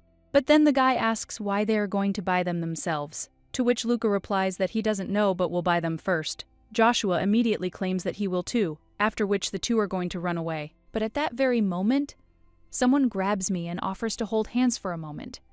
It turns out to be Michael. The main character looks at him in surprise. Aiden says that she is ready, after which the main character thinks, could this really be the very plan that had popped into his little head? The brunette turns to Lily at this point, and he suggests going flower watching together. A little while later, he points to one of the flowers and tells her to look at it because it's very beautiful. Lily replies that it's truly beautiful and looks at the boy, realizing he's like a flower among other flowers. She also asks what kind of red flower it is, and the boy replies that it's a begonia. The lady then points to another one, and the young man replies that it's a phlox. It's still early for blooming, but it looks like they were planted long ago. The young man also talks about other flowers, and when he points to one of them, he says, the girl says she knows, after all, that this flower is called eustoma. The lady realizes she's read about it online for a long time and that if she makes a bouquet out of it, it would be beautiful. At this time, Aiden claims that this is true, and the main character immediately imagines how the guy will open his own flower shop. The young man asks what she is thinking about, and the girl replies that she thought the role of a salesperson in a flower shop would suit him well. After which, the guy says that if it's with her, then it's good, and the main character understands that she almost got caught. It was like an indirect admission. Well, as she already said, she is but the older sister. And she also says that she thinks that Luca and Joshua will come every day to create problems for them.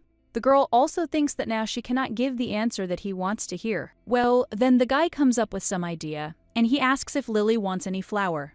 The girl asks if he will buy it for her, and the guy replies that if she asks her uncle, he will definitely buy it. The ladies reply that everything is fine, but just as she thought.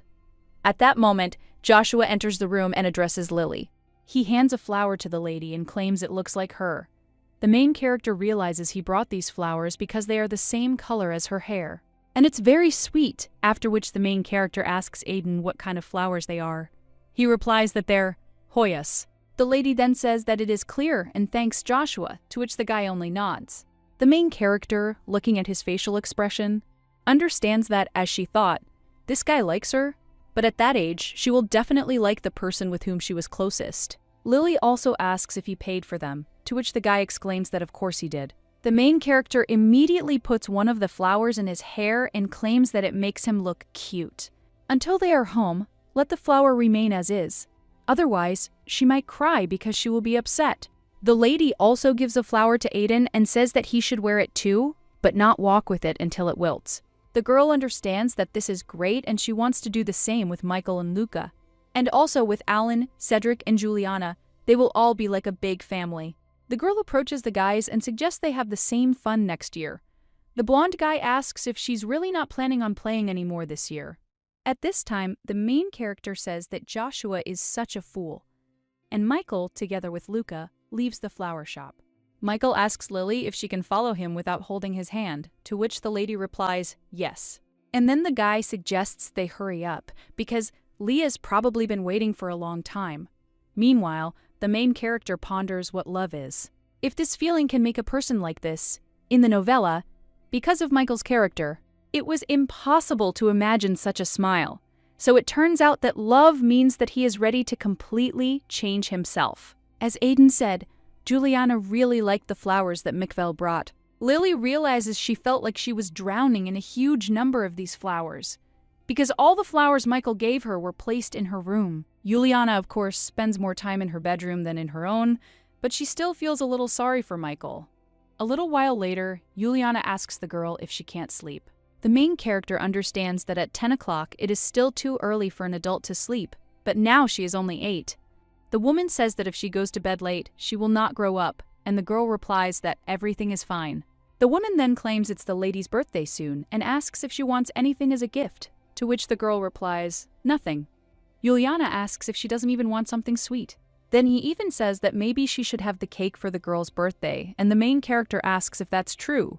The woman says that even if it doesn't taste good, she should eat it, to which the main character replies that she absolutely should. The girl realizes she has one important question for Juliana today, as the time for the midterm check-in has passed. She turns to her sister and asks if she still doesn't like anyone. The girl replies that she loves Lily more than anyone in the world, and the main character understands that it would be good if they lived like this for a very long time. But now Lily is wondering what her little sister thinks about her brothers, and Juliana is wondering if she really calls them all brothers now. The main character gets a little angry about this and understands that this is not important now. Juliana says that they are good friends, and she doesn't want to distance herself from them. After all, Lily doesn't want to lose such friends either. To which the protagonist nods and wonders if Juliana is simply suppressing her feelings. There's no chance that people who understand her feelings well won't be sensitive to this part. After which the main character asks, what if the inevitable moment comes? Juliana says that her Lily speaks like an adult, and the main character understands that she said too much. The woman claims that they aren't the only men in the world, so she wants to remain friends with everyone if possible. The main character realizes that she's shocked by the candidates for the leading male role. The woman claims that if, as Lily said, the inevitable moment comes, at this time the main character is from there in shock, thinking about who she will choose. But the woman says that if she is sure, she will definitely tell Lily. The main character is in shock and thinks about what to do if she interferes with the person her sister likes, and even if she doesn't smile so beautifully, she feels uneasy. The girl also understands that she is doing this because she wants the person Juliana likes to become closer, and if she really likes someone, then she should stop her actions. Lily also says that then she doesn't need her help, and the woman claims that her sister doesn't want to date anyone until she enters the academy. The main character understands that this is a lie, and if she had not driven away the Marquis of Cleone, she would have already suffered all sorts of things from him. The girl also understands that if she thinks about it, her sister has already avoided the worst end, and the girl claims that she does not need to worry about her. The woman says no way, and she intends to continue taking care of Lily and doesn't want to date someone she doesn't like. Lily asks if that's true, even if her sister likes him. Lily claims she doesn't want Lady to do this because of her because she wants her to be happy. The main character thinks she doesn't want to be a burden to her sister and doesn't want to interfere if she likes someone. The woman asks, what if she's already happy because she has Lily? She also asks the lady not to worry, because her sister will also be looking very closely when Lily sees her fiancé. The girl asks what if she brings a bride, and the woman says she'll also take a closer look to see if she can make her Lily happy. The heroine realizes she was worried about whether she could simply accept this undeserved love. The girl also thinks that if she didn't know her sister, everything would be fine. She also asks if her sister likes her very much, and she replies that of course, because she loves Lily more than anyone in the world. That night, the girl had her first nightmare, and it was a terrible nightmare in which Juliana was. He abandons her with a look of complete horror. When the aristocrats' meeting resumed, the main character and Carlisle strolled through the imperial palace as he had promised. The main character starts thinking about something of her own, but at that very moment, the guy turns to Lily, and she claims she looks bad. The main characters claim she thinks it's because she couldn't sleep. The guy says that if she wants, he can send scented candles to their mansion to help her fall asleep. Lily knows it sounds tempting, but she gets desserts from the imperial pastry chef, so if she refuses more, Juliana might feel the burden too.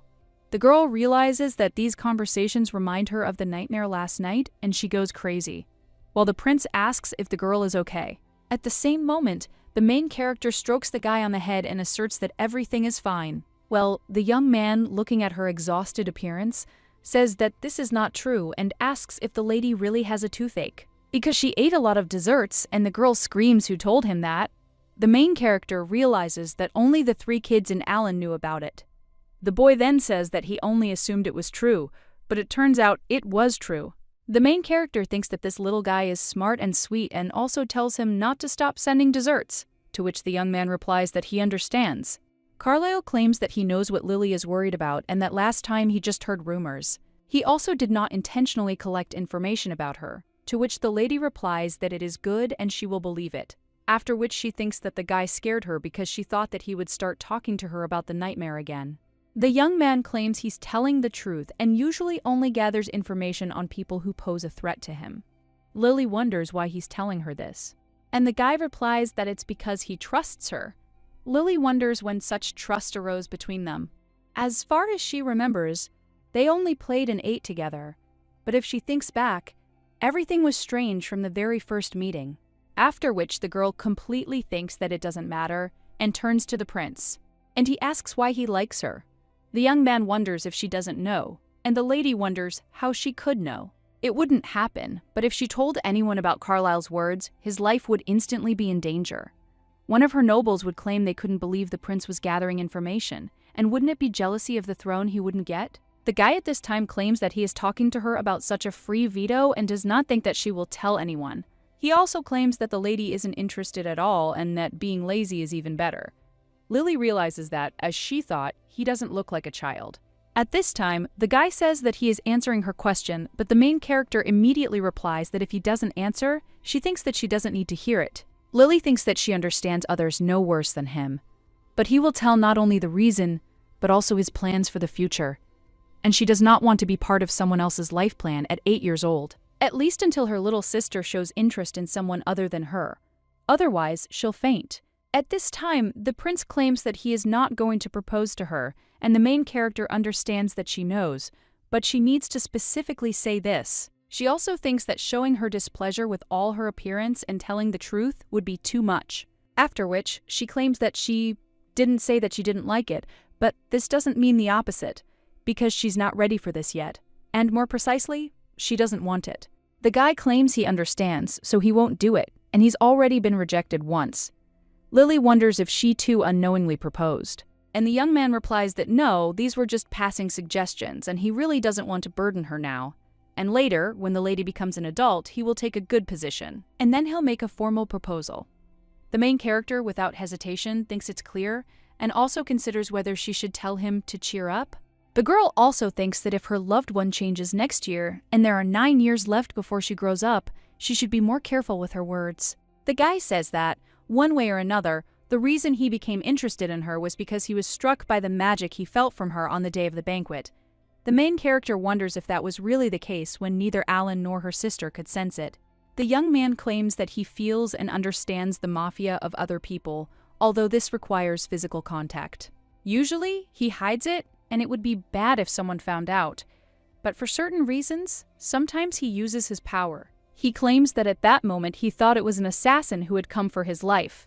And of course, if the lady were a real assassin, she would have fallen into a peppery sleep as soon as she noticed this. But then the young man tells Lily not to be afraid, to which the girl nods and understands that she is not very afraid, and she is also not the kind of person who should accept consolation. The guy at this time says that seeing her with magic that he had never encountered before, he thought that the lady was a fairy, so he wanted to see her again, and after they met again, he sincerely wanted to get closer, and she, having met him, is not afraid and does not avoid. The main character cannot believe that a child who is only 10 years old already thinks like that, and as a result, he was attracted by the fact that she is different from other people he had once met. You could end up being an icicle. The main character slaps the guy on the head and realizes she's actually glad for this reason, and also says that in the future, he'll have many more good friends besides her. But the young man says he likes her, and the protagonist replies that it's a sign for him to be quiet. Lily understands that even if he's not speaking mindlessly, wouldn't he fall into an eternal sleep from the awkwardness of seeing her years later? At this time, Carlisle tells Lily not to hurt his feelings, to which the girl replies that she does not hurt, but the guy says that she already did it. The girl says that this is why she does not like smart children. The prince says that in any case, he accidentally overheard the results of her magic test. The girl understands that he did it on purpose. Carlisle claims he thinks he can help her with this. The protagonist immediately asks how. And the guy claims that if you look at her condition now, the decoys might leave the body. It's as if it's blocked and ordinary people can naturally use mana by adapting to it. Magicians describe this as the path opening. The main character wonders if this means she has not yet opened the path. The guy says it's true, and the lady realizes that Liliana Blanchett was the one who couldn't open the way. Lily wonders if this happened because she possessed her body. She doesn't know whether it's the first or the second, but at that very moment, she remembers today's nightmare. After all, at that very moment, he shakes his head and asks what the guy meant.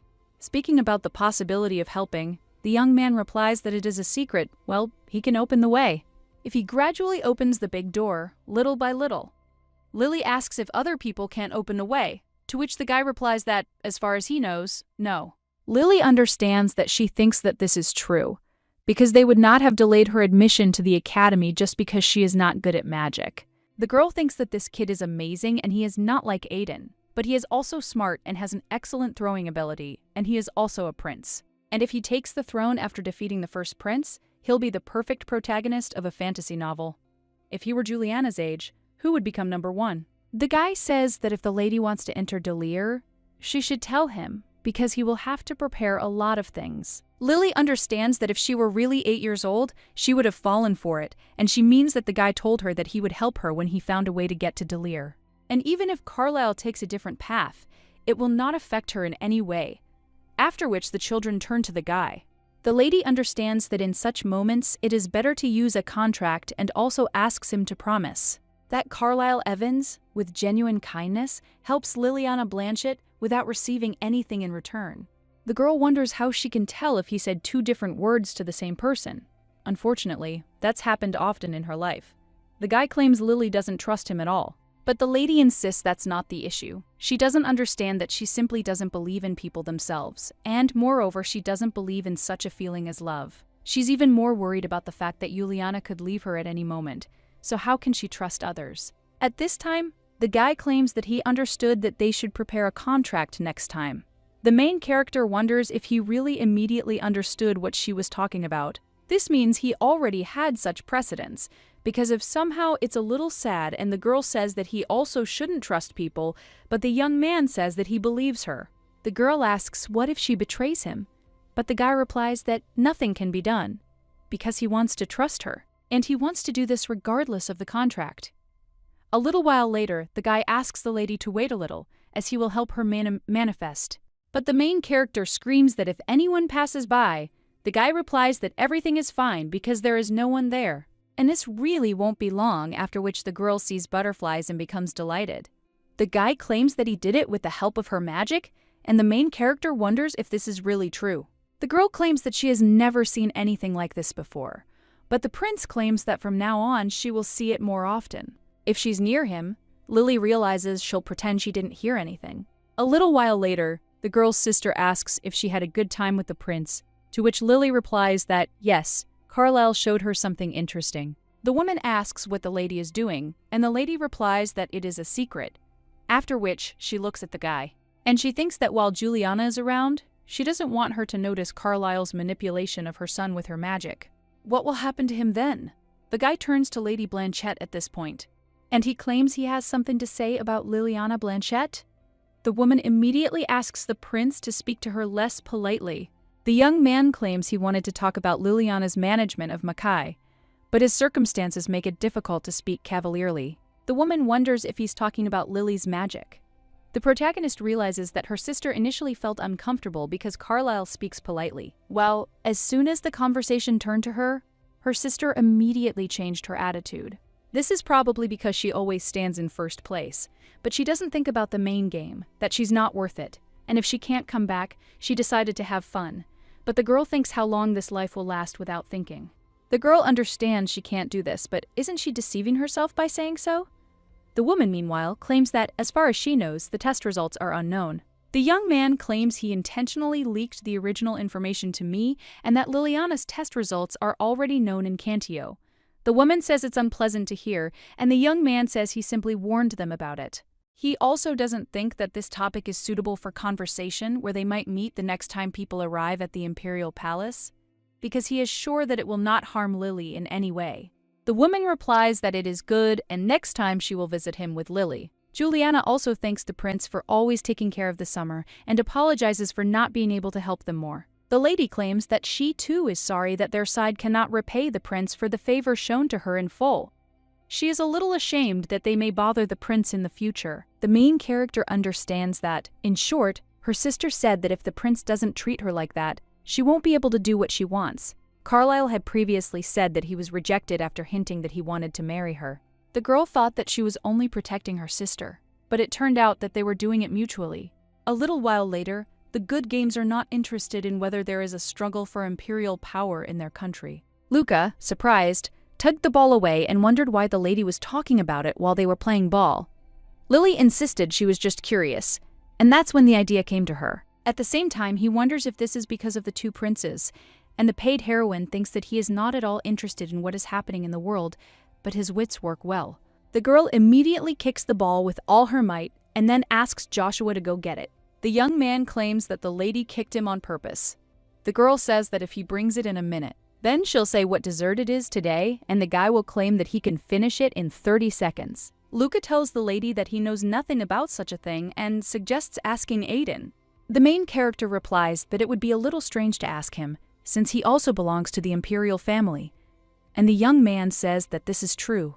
The girl, looking at the boy, realizes that sometimes capable people flaunt their ingenuity, and Luca is one of them. He's an outstanding individual, a friendless mage, and his abilities are those of a secondary character. The girl is still worried about what Carlisle said about the mercenary, and no matter how much the Emperor loved the prince, the 10-year-old child suffers from the threat of an assassin attack, and there is no one who would listen to him. Besides, Carlisle is unusually kind to her, and the girl sighs.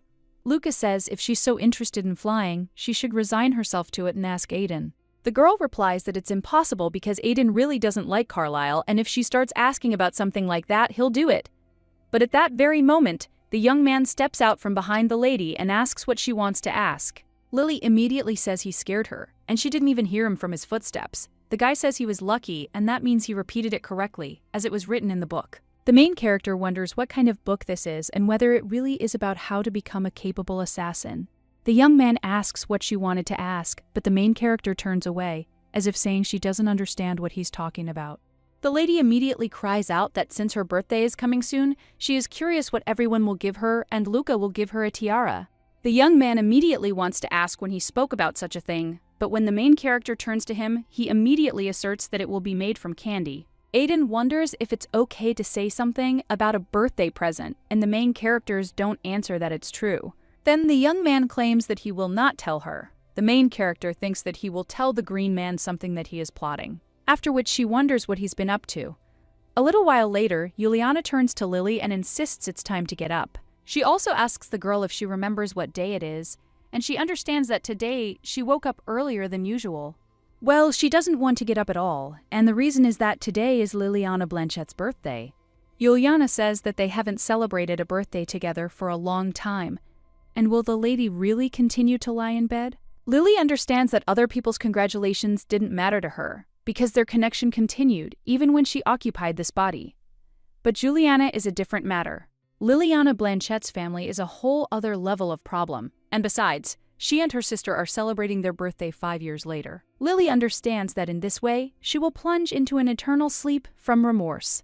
The woman claims that Jane and Thomas prepared a delicious breakfast for Lily's birthday. Heinz prepared a dress as a gift, and it may be a bit small because it is the same size as the dress she wore to the banquet in honor of the second prince's birthday. The main character understands that she is showing such care and attention when her sister is gone. She has no choice but to get up. Besides the family, the mansion's servants, especially Heinz, had long worked for the Blanchett family and always watched Liliana grow up. If you were attached to something minor, they would never buy you a dress.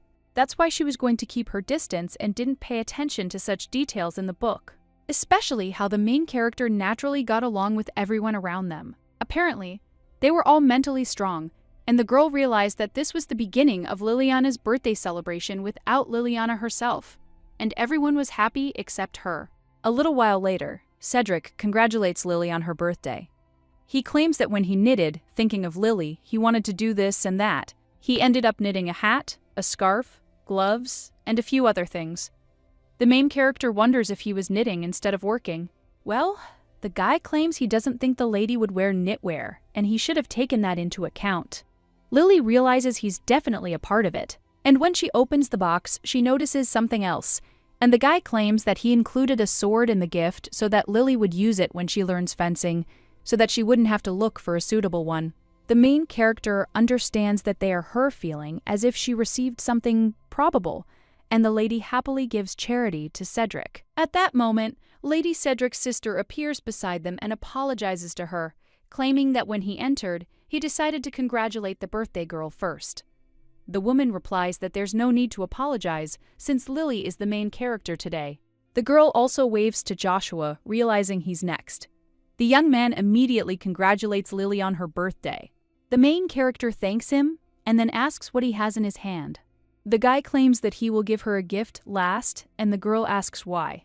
The blonde replies that he doesn't know and will simply give it last. Cedric, however, says Joshua wants his gift to be the most memorable. The young man immediately cries out indignantly to his uncle, and the main character realizes that she enjoys this kind of teasing. She also thinks that the poor child didn't cry because she will take pity on him and be happy to shower him with warmth. The girl also says that she thinks the first gift given to her will be the most memorable. The lady also wonders if he is embarrassed about his gift, believing that everything is fine and that she will like whatever he gives her. The girl also thinks that her sister should watch, because the sociability that her sister was worried about has now crossed the stratosphere. The young man then hands over his gift and tells the lady to open it after he leaves. The heroine thinks that's fine, and she'll preserve this innocent moment to tease him when he grows up. At the same moment, someone else runs up to Lily and shouts congratulations. Michael hands the lady a box of goodies and claims that it is a gift from the Marquise of Clady. At this time, the young man with blue hair tells Lily that no matter how much he searched, he could not find a tiara made of candy, but anything else chosen in a hurry would be devoid of sincerity. So let her accept it as her gift. The girl then asks if she can return the gift. The young man from the Chinese gang also claims that he knew the lady would say that, so if she needs anything later, he will grant her 3 wishes. Lily wonders if she will be able to use them later. Then the girl realizes there are many witnesses and she won't forget. At this point, someone else addresses Lily. The main character realizes that it is Aiden, and the guy at that very moment hands her a box and also congratulates her on her birthday and claims that it is his gift. The girl sighs, because the box is small. She was nervous that he might give her something special. Lily thanks him and asks if she can open it now, to which he replies, "Here," and she can do that if she wants. The main character thinks that this is great and she will open the gift right now, well, when the girl does it there. Then she gets shocked, and the guy blushes a little and tells her not to worry because he bought it with his pocket money. The girl looks at this ring and wonders if it doesn't have a pink diamond. The lady also wonders how much pocket money he gets. The guy claims he chose a ring in a larger size and that when she gets older, it should fit, but if it's still too big, he'll just go down a size. Lily says that's not what she meant. And the guy claims that he knows that she prefers desserts, but he wanted to give her a meaningful gift. And the main character wonders if he's talking about something meaningful since it's almost a proposal. At this time, the young man apologizes for not being able to give something better, and the main character wonders if pink diamonds are common in this world and if they don't crumble like crumbs when you break a boulder in a mountain. At this time, Alan claims that the guy talks about the ring as if he bought a dessert, and the main character understands that, as she thought, this is a very expensive gift. After which the lady thanks the new guy, she claims she can't accept something so expensive. Lily also wonders if this is just an excuse to get something out of her life, and if the guy says that by accepting the gift she didn't agree to his proposal, that will be difficult. She's been keeping an eye on the Evans family, including Aiden, for several months. And although they are different families, but relatives, the guys claim that this is his first gift for her birthday and wonder if the lady can't accept it. The main character understands that she should think positively, and the gift doesn't look as expensive as it seems. If not, then maybe he just wanted to give her a ring and a pendant without any meaning.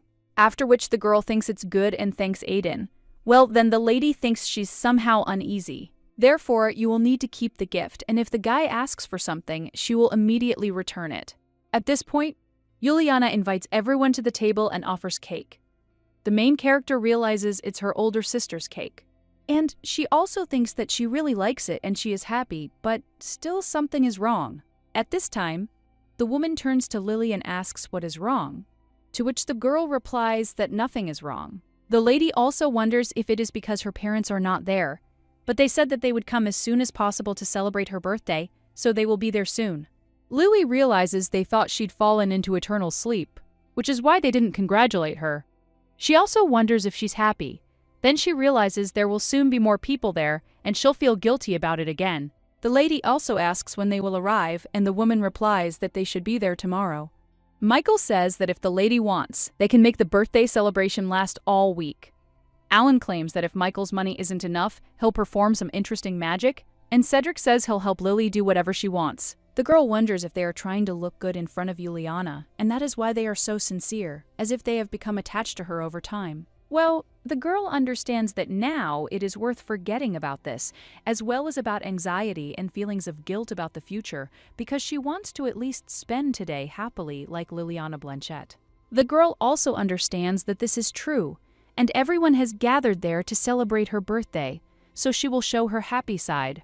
At this time, Michael says that they should first find a banquet hall, and the girl thinks that it is not necessary, after which she states that she does not like it.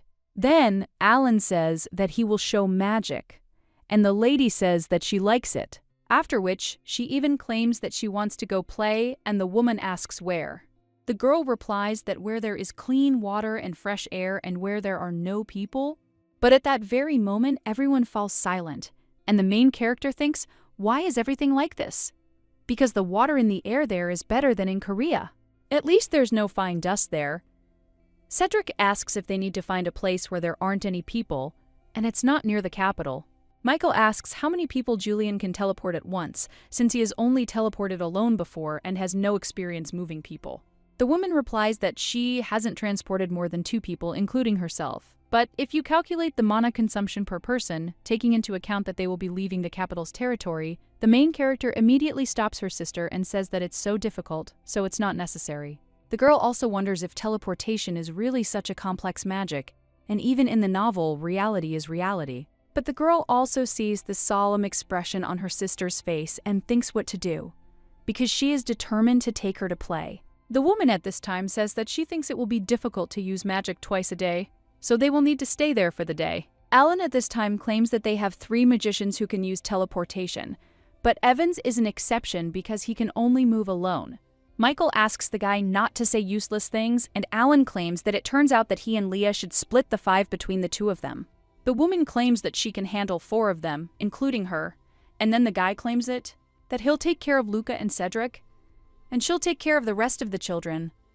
The main character understands that even in this situation, he prevents any contact between Juliana and Cedric. Meanwhile, the blonde insists he thinks they can stay at his villa. After all, he will say that they should not let anyone in, and the main character understands that they have thoroughly prepared.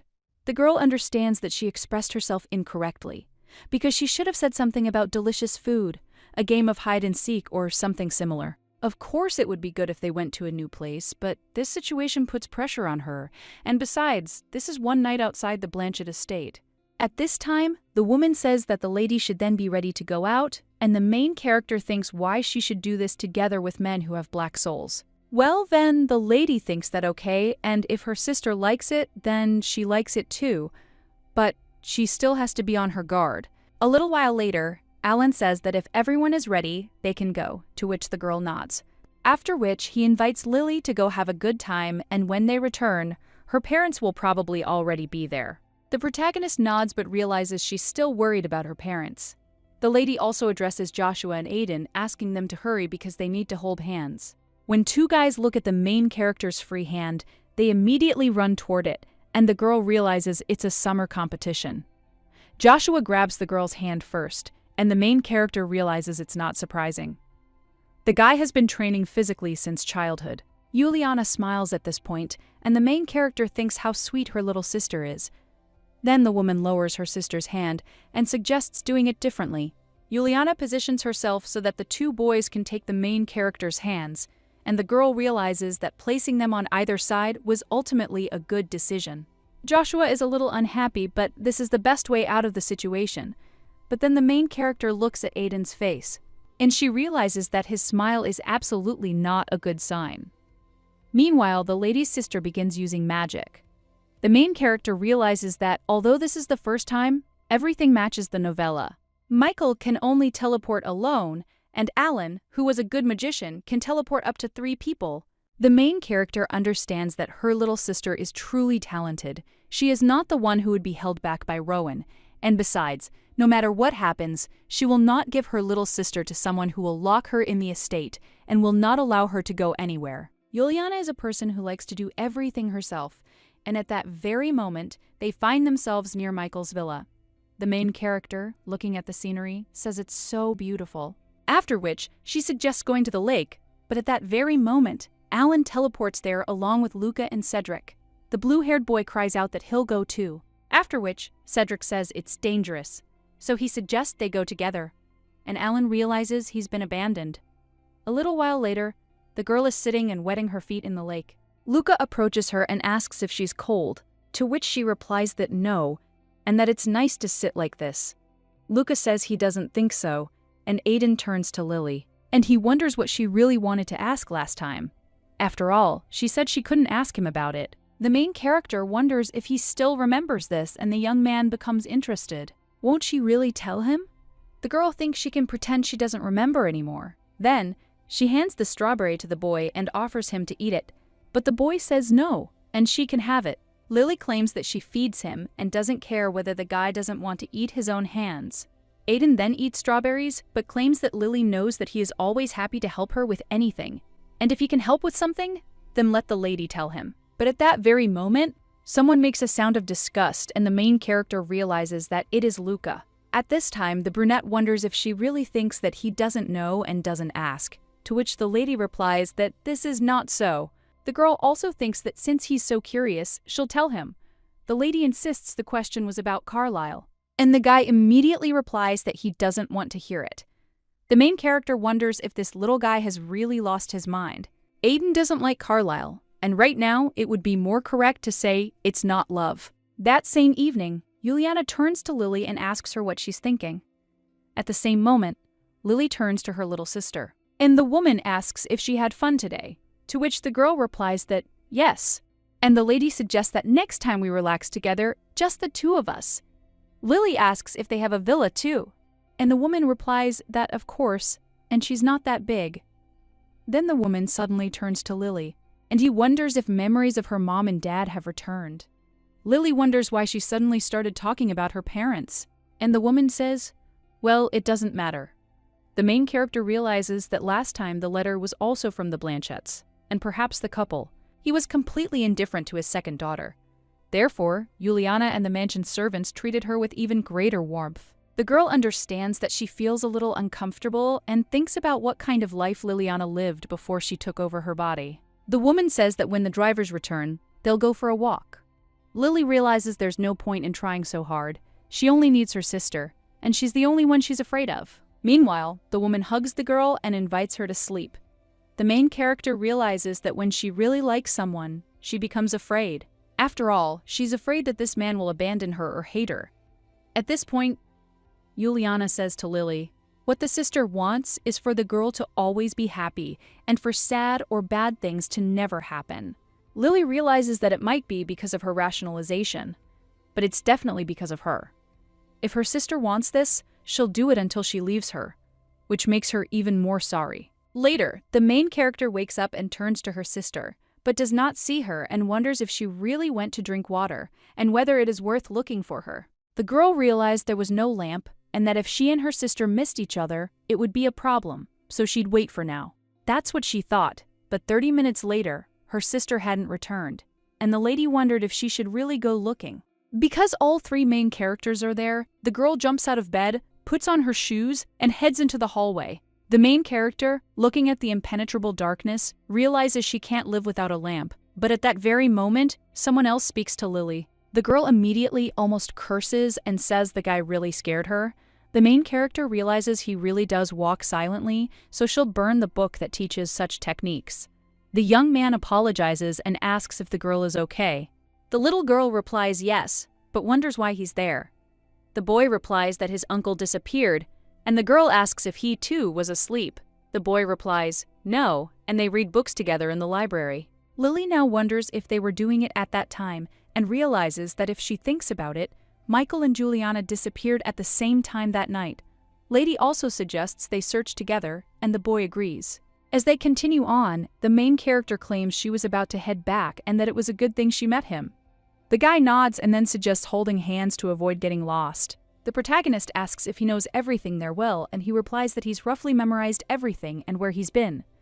The protagonist realizes that Michael's villa was different from what she imagined because it was quite large and spacious, almost like their mansion. But if the villa is that big, the girl is already afraid to imagine the size of his mansion.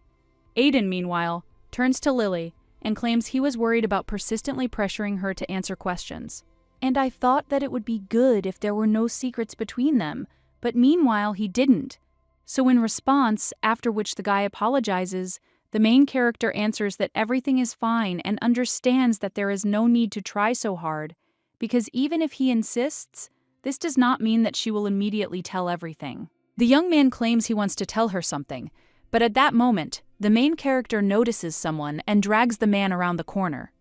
The young man asks what happened, and the main character notices her sister with Michael. The main character tells the boy to be quiet and understands that it is difficult to hear these two, and also tells the young man to do the same as me, because she is continuing the mission of the secret group.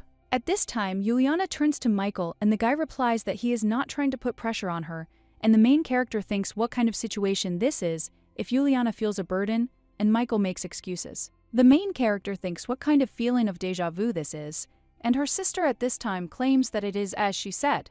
For now, she wants to devote her attention and energy to her sister, so whether it's marriage or a marriage in Canada, she's considering it now.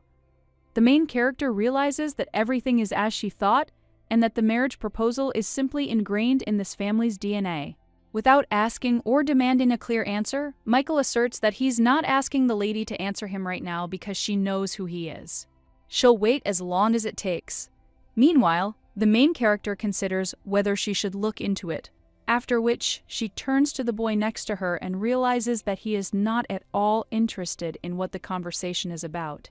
At this point, Juliana turns to Michael and hesitates a little, about to say something.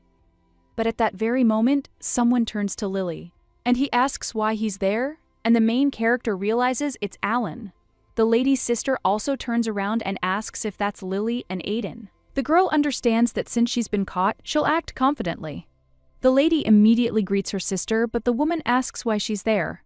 The girl understands that her sister is angry and a little scared, so she needs to quickly explain herself. The lady immediately claims she woke up and her sister wasn't there, but the black-haired boy insists he brought her, and it wasn't Lily's fault. The protagonist realizes she didn't think the boy would do that. At this time, Juliana asks what if they had missed each other, and besides, there are a lot of mountain animals there. After which the guy apologizes, and the main character understands that if this happens next time, she will go out secretly, but now it is time to repent. Alan also wonders why they are there, because there are so many mountain animals there. The young man exchanges glances with the two, and the main character realizes this is the scene she saw in the novel. Juliana says they had a lot to talk about, then asks why he went out, to which the young man replies he couldn't sleep, so he decided to take a walk. And he thinks it's good that Michael left, and the main character notices the guy looking at her and wonders why the blonde guy only looks at her, and does he really think she's an obstacle to his love? So the guy's right. But the main character immediately turns to her sister, as if to say that her potential suitor is staring at her. The woman then suggests they go inside, and the girl realizes that when they return to the room, she'll be in for a lecture. But if it weren't for Alan, she would have quietly overheard everything and returned to the room, pretending to be asleep. The main character also looks at Aiden, then waves to him, silently thanking him for covering for her. If he gets scolded too, she'll definitely help him. But perhaps this won't happen, and the girl realizes that Liliana's noisy and unexpected birthday party is over. The next day, she would return to the estate, and the butler would ask if they had a good time. The main character replies that they had, and thanks him for the dress. The man smiles and says he's glad the lady liked it. The girl realizes that until now, she hadn't spoken much to the butler of their mansion, and had even tried to avoid him, but perhaps it would be better to live in harmony with him. Juliana says that first they need to go and wash up, and the butler claims that then he will prepare everything right away. The man also says that the gifts that Lady Liliana received are on the table in the bedroom, and there are also new gifts that were sent while she was absent, to which the main character agrees. Juliana thanks the butler, and the main character understands that this smile is automatic. And did she really dislike it so much that she went out at night? But in the morning, her sister was kind. Before she arrived at the mansion, the girl addressed the butler, who insisted he was listening. The woman, a little nervous, looked at her sister. After which, the main character insists that she'll go first and look at the gifts in the room, realizing it would be right for her to leave now. The woman replies that's fine, and suggests the girl go first. The main character realizes that if this is something she shouldn't hear, it's one of two things. Either it's a marriage proposal from Michael, or something related to Blanche's Chiquetta, and the girl understands that her intuition tells her that there are two. Therefore, after their arrival at the mansion, the butler was in no hurry to leave, and the girl thinks how many times during the exchange of letters there was something wrong and she was not told about it, but even if she knew it, she couldn't have done anything anyway, and the girl realizes she'll just go and check her gifts. But as soon as the lady enters the room, she's shocked. She thinks that since Liliana doesn't have many friends, Carlisle sent most of the gifts. She decides to start with Joshua's gift and opens it. Then he sees the gift itself and the letter underneath. The guy wrote that his mom helped him with the gift, but it looks like her. Lily realizes that there is not a single word of congratulation in the congratulatory letter. But still, the guy is a cutie, and looking at this she feels like an aunt. Then the next time they meet, she will wear this jewelry. The girl also decides to check Carlisle's gifts, but at that very moment, the butler approaches the lady and claims that Count and Countess Blanchette have arrived at the mansion. The protagonist realizes she needs to think about how to act when she meets them. Her parents already know about her memory loss, but Juliana thinks her upset appearance yesterday was due to her parents not being around. She's also considering whether she should pretend to be happy. Meanwhile, the maid turns to the lady and claims she hasn't helped her with her hair or clothes in a long time.